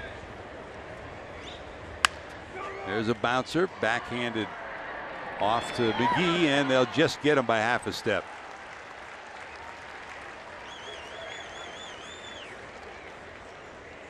Hamilton retired, 2nd out of the inning on the 3-1 put out, and here comes Barnhart. McGee out there laughing. So where the heck did he come from? Reynolds saying, "Man, that guy's fast." Where the heck did he come from?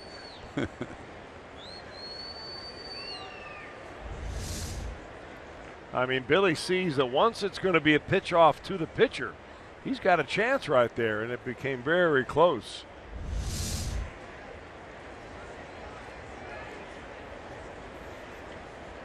Here's Tucker, 2 walks in 4 plate appearances, 0 for 2.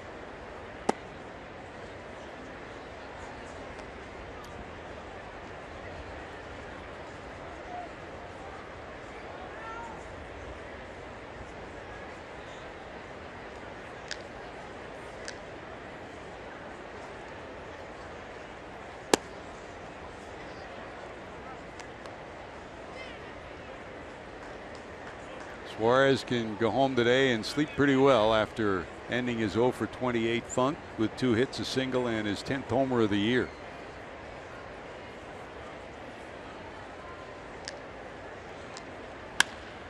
Through the legs of the pitcher, backhanded by LeMahieu, long throw, and they will not get him. A good effort by Reynolds to make the tag, but just missed him on the swipe, and Barnhart will have his first hit of the day, an infield hit here in the 9th. So Tucker joins the party. Tucker has been in the party a little bit, in as much as he's been on 3 times today. An intentional walk, a regular walk, and this infield hit right there, just in front of that tag. Good effort by the big, tall second baseman. LeMahieu reminds you a lot of Ronnie Oster, doesn't he, Chris? The way he ranges far, and big, tall second baseman, aren't many of them around. He's in good company when you're comparing him to Ronnie Oster. You're not kidding. A great competitor. The Reds never had a better competitor than Ronnie O.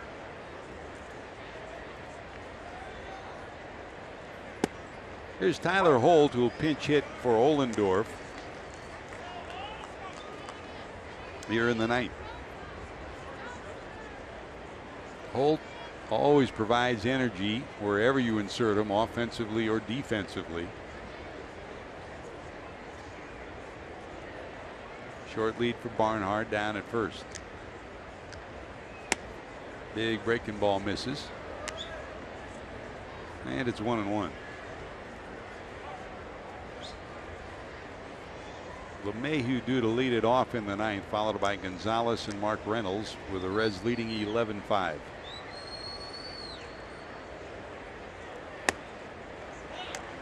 Tardy on that fastball at 94, 1-2.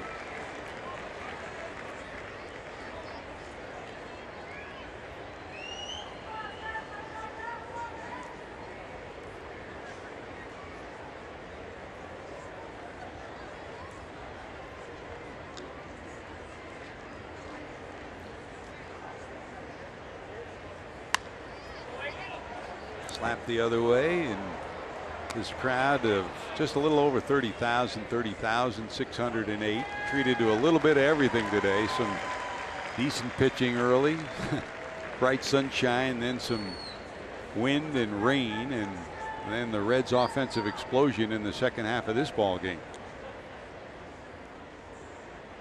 Reds trying to return the favor after last year the Rockies defeated the Reds on Memorial Day.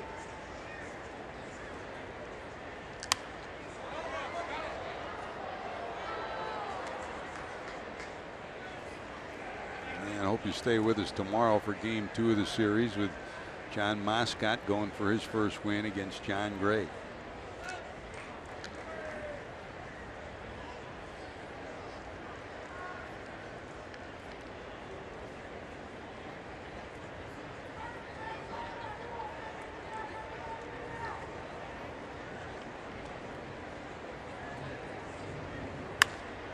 That's a liner into left, a base hit for Holt. So Holt continues his hot week on the road. His base hit brings Cozart back to the plate.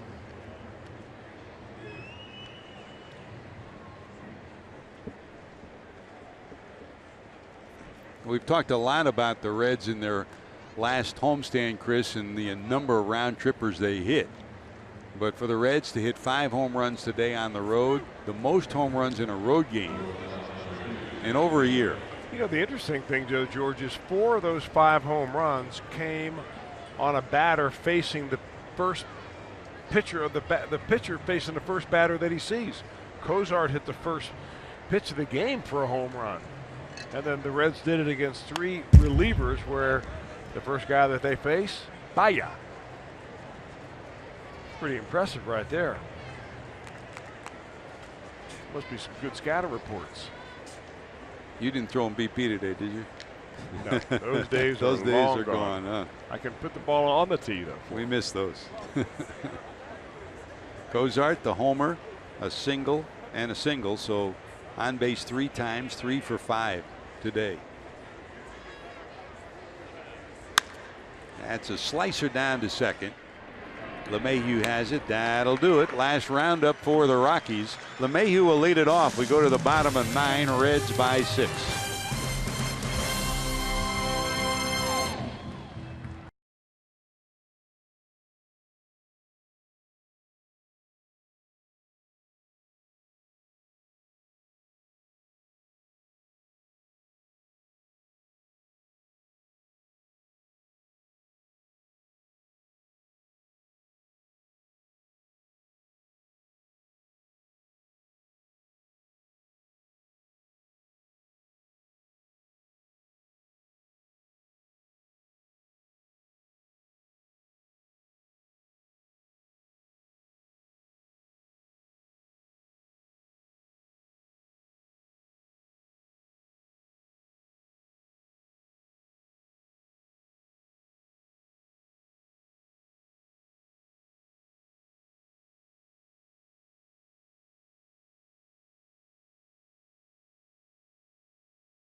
Ohio has been brought to you by Kroger. Stop by your neighborhood Kroger to save big store-wide.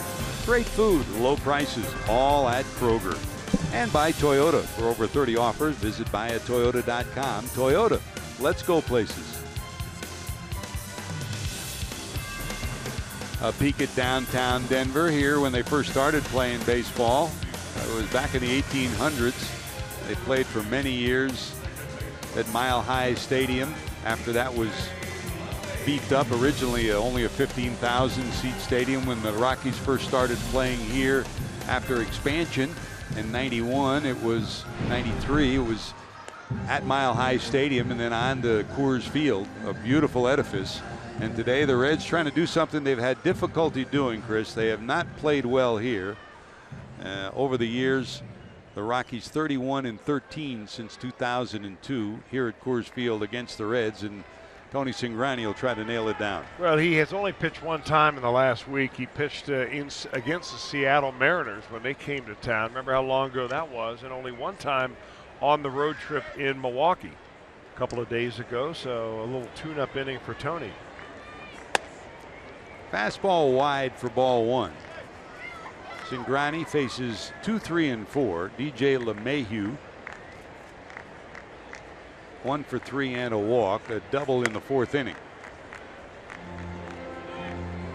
Carlos Gonzalez has 1 double in 4 plate appearances and 2 walks, and Mark Reynolds a single in 4 plate appearances. That's a strike.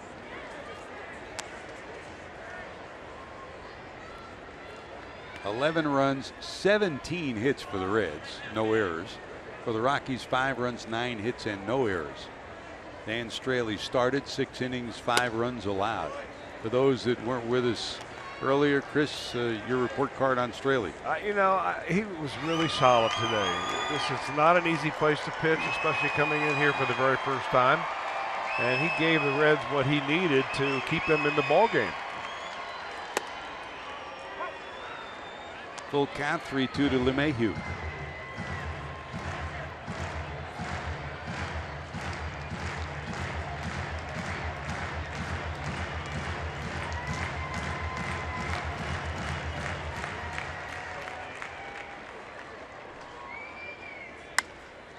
That slap foul to the right side.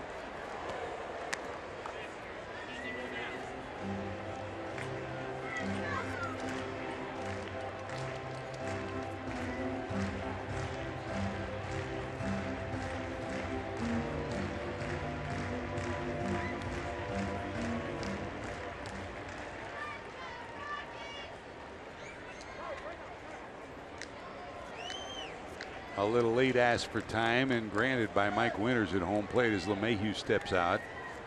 Cingrani right in the middle of his delivery.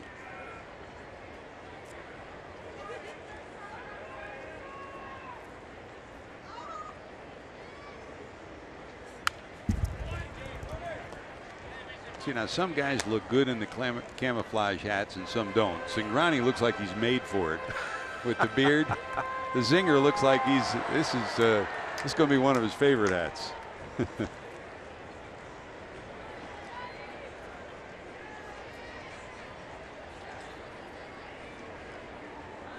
3-2 again. Look out.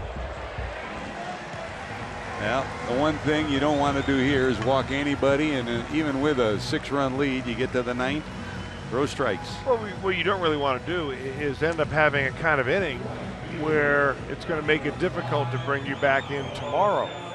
So, ideally you go out there and you have what is Brian Price had planned, which is a nice tune-up inning.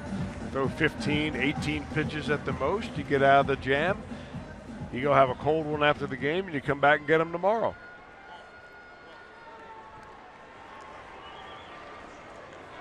Here's the number 3 hitter, Carlos Gonzalez. He stretched his hitting streak to 8 straight with a double in the 7th inning. That came after 2 walks and a pop-up. That's a strike.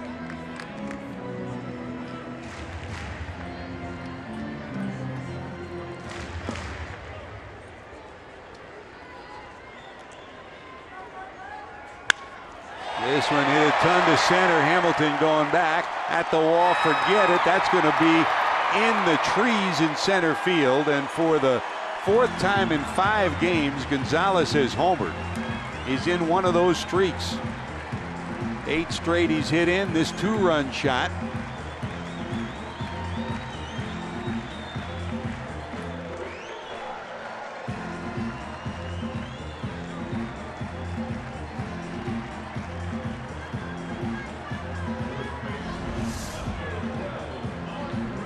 Well, this is the guy that you just can't fool around with. He took a first pitch strike, and Cingrani comes right back with a fastball and right out the front door.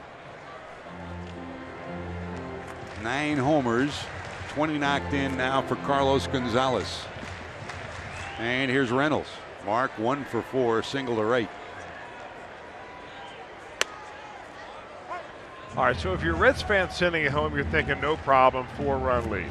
If you're Brian Price, you're thinking, don't tell me I'm going to have to get somebody else up in the bullpen. Exactly. And if you're Tony Cingrani, you're thinking, I can't believe I came out here and I've already given up 2 runs and I don't have an out yet.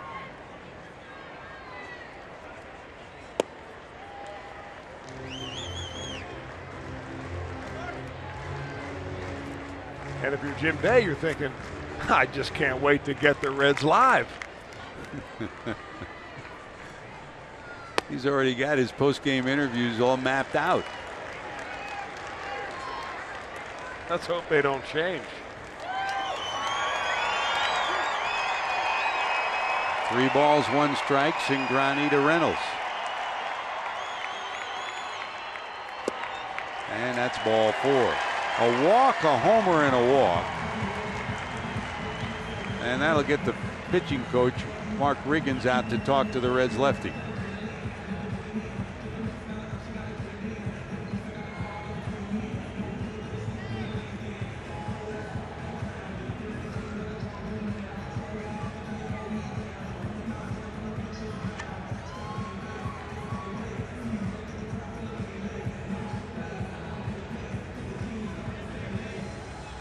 Yeah, I got to figure that pitching coaches must carry around one of those little paperback books of one-liners. You know, the joke books. Just so you can go, like, what are you going to say out there except throw strikes? You never want to say that. So you go out there and you give them you give them a zinger, if you want to call it that. And then you head on back to the dugout. Maybe break the tension a little bit. There goes the runner. Nobody holding him at first. No stolen base for Reynolds, so the double play possibility is erased. And here's Parra. He singled in a run back in the third. That's when the Rockies took a 2-1 lead. 1 for 4 is Gerardo Parra.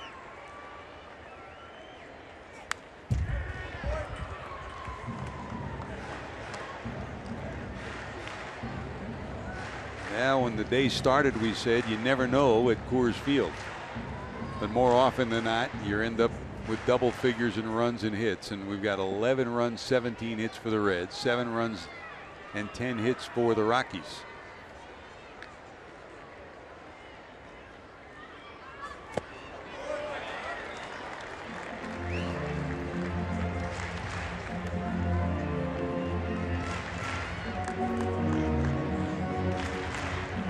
Two to the Rockies left fielder. Trevor Story on deck.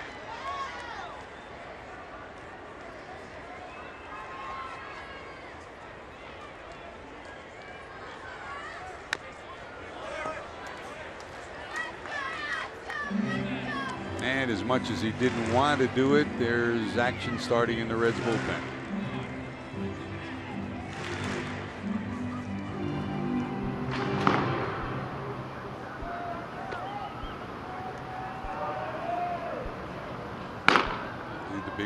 J.C. Ramirez starting to loosen.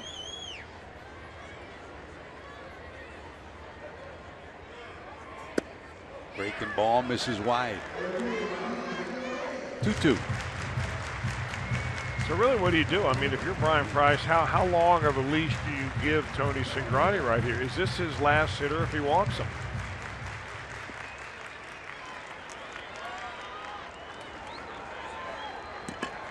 You got the right-hander Story and then the left-hander Descalzo up after that. Well, but you also have Nolan Arenado in the dugout.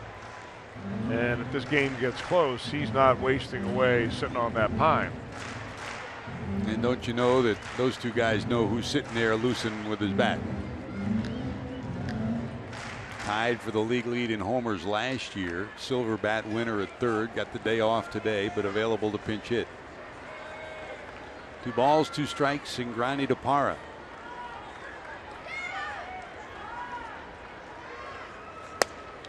Got him. Out number 1 of the 9th inning. Second time today that Parra goes down on strikes in somewhat of a crucial situation, at least crucial for Cingrani. He went down on strikes with a couple of runners on base and 1 out in the 7th inning against Blake Wood.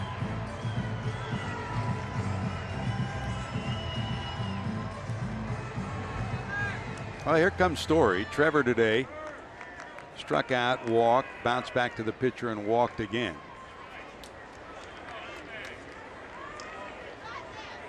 He's had 4 3-2 full counts in his 4 plate appearances today.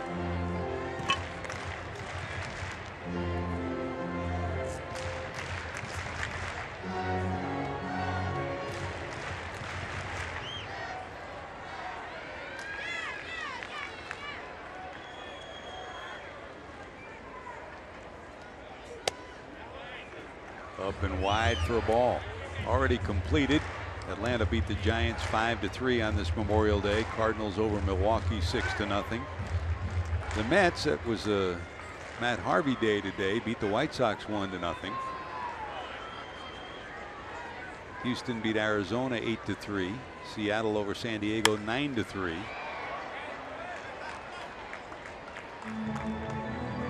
The Dodgers trailing the Cubs 2-0 at Wrigley Field. They're in the 8th inning. Washington and Philadelphia underway. They're in the 3rd in Philadelphia. Pirates leading Miami 1-0 in the 3rd inning in South Florida. Here the Reds with a 4-run lead in the ninth. Cingrani trying to nail it down. 2-2. Well, we are up now to 26 pitches for Cingrani. I mean, if you're a manager, you're always thinking about the next day and the day beyond and how you're managing your bullpen and who you can use in back-to-back days. And not only did he pitch, but how many pitches did he throw? In the air to center. This will stay in the park, though. Hamilton under it. Runner tagging at second. Going to third easily, but the Reds want outs, and that's the second out of the ninth inning. Advancing to third is Reynolds. And here comes Descalzo. 2 for 4, including a big bases loaded double that gave the Rockies a 5-1 lead in the third.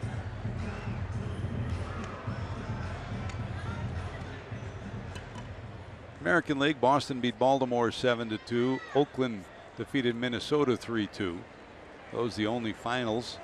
The Yankees trailing Toronto 1-0 in the third, and Cleveland not trailing Texas 9-0. They're in the sixth in Cleveland.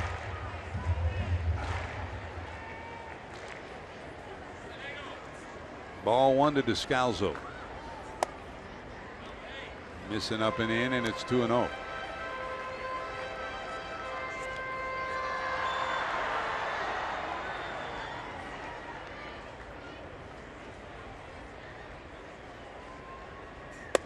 That's a strike.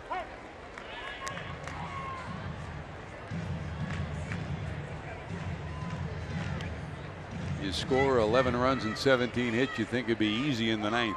Nothing's been easy this year. Just miss it inside, and it's 3-1.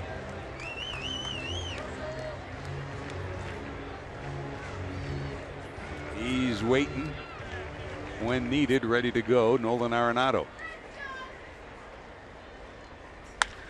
And that'll get a run in. It's 11-8. Descalzo picks up another run batted in, his 4th of the day and his 3rd hit.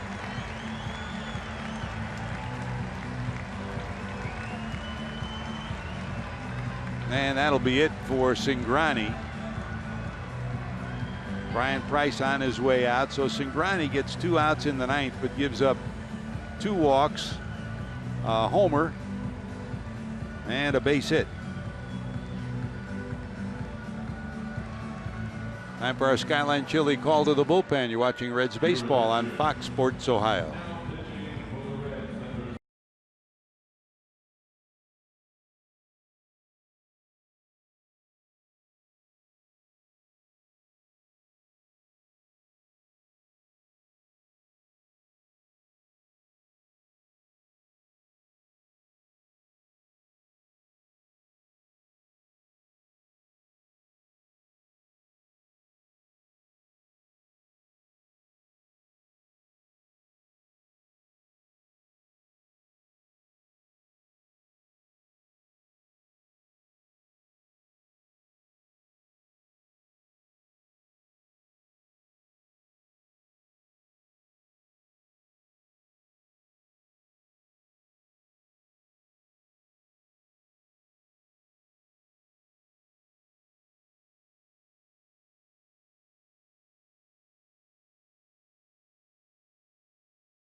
Soccer coverage on the United States for the 100th anniversary of one of the world's biggest tournaments. Coverage of the Copa America Centenario begins June the 3rd across the networks of Fox Sports.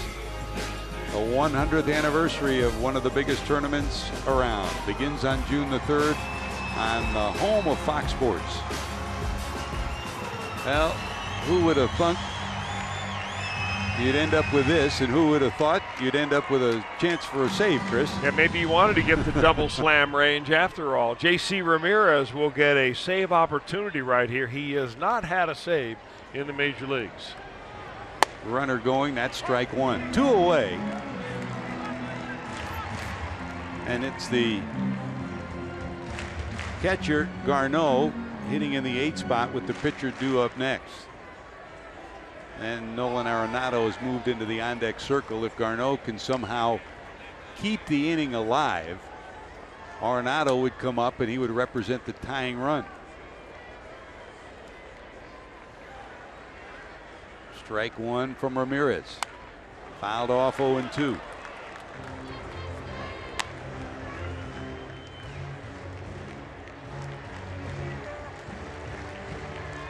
Big power, home run hitter, clutch player for the Rockies. You don't want to see him come to the plate here in the 9th.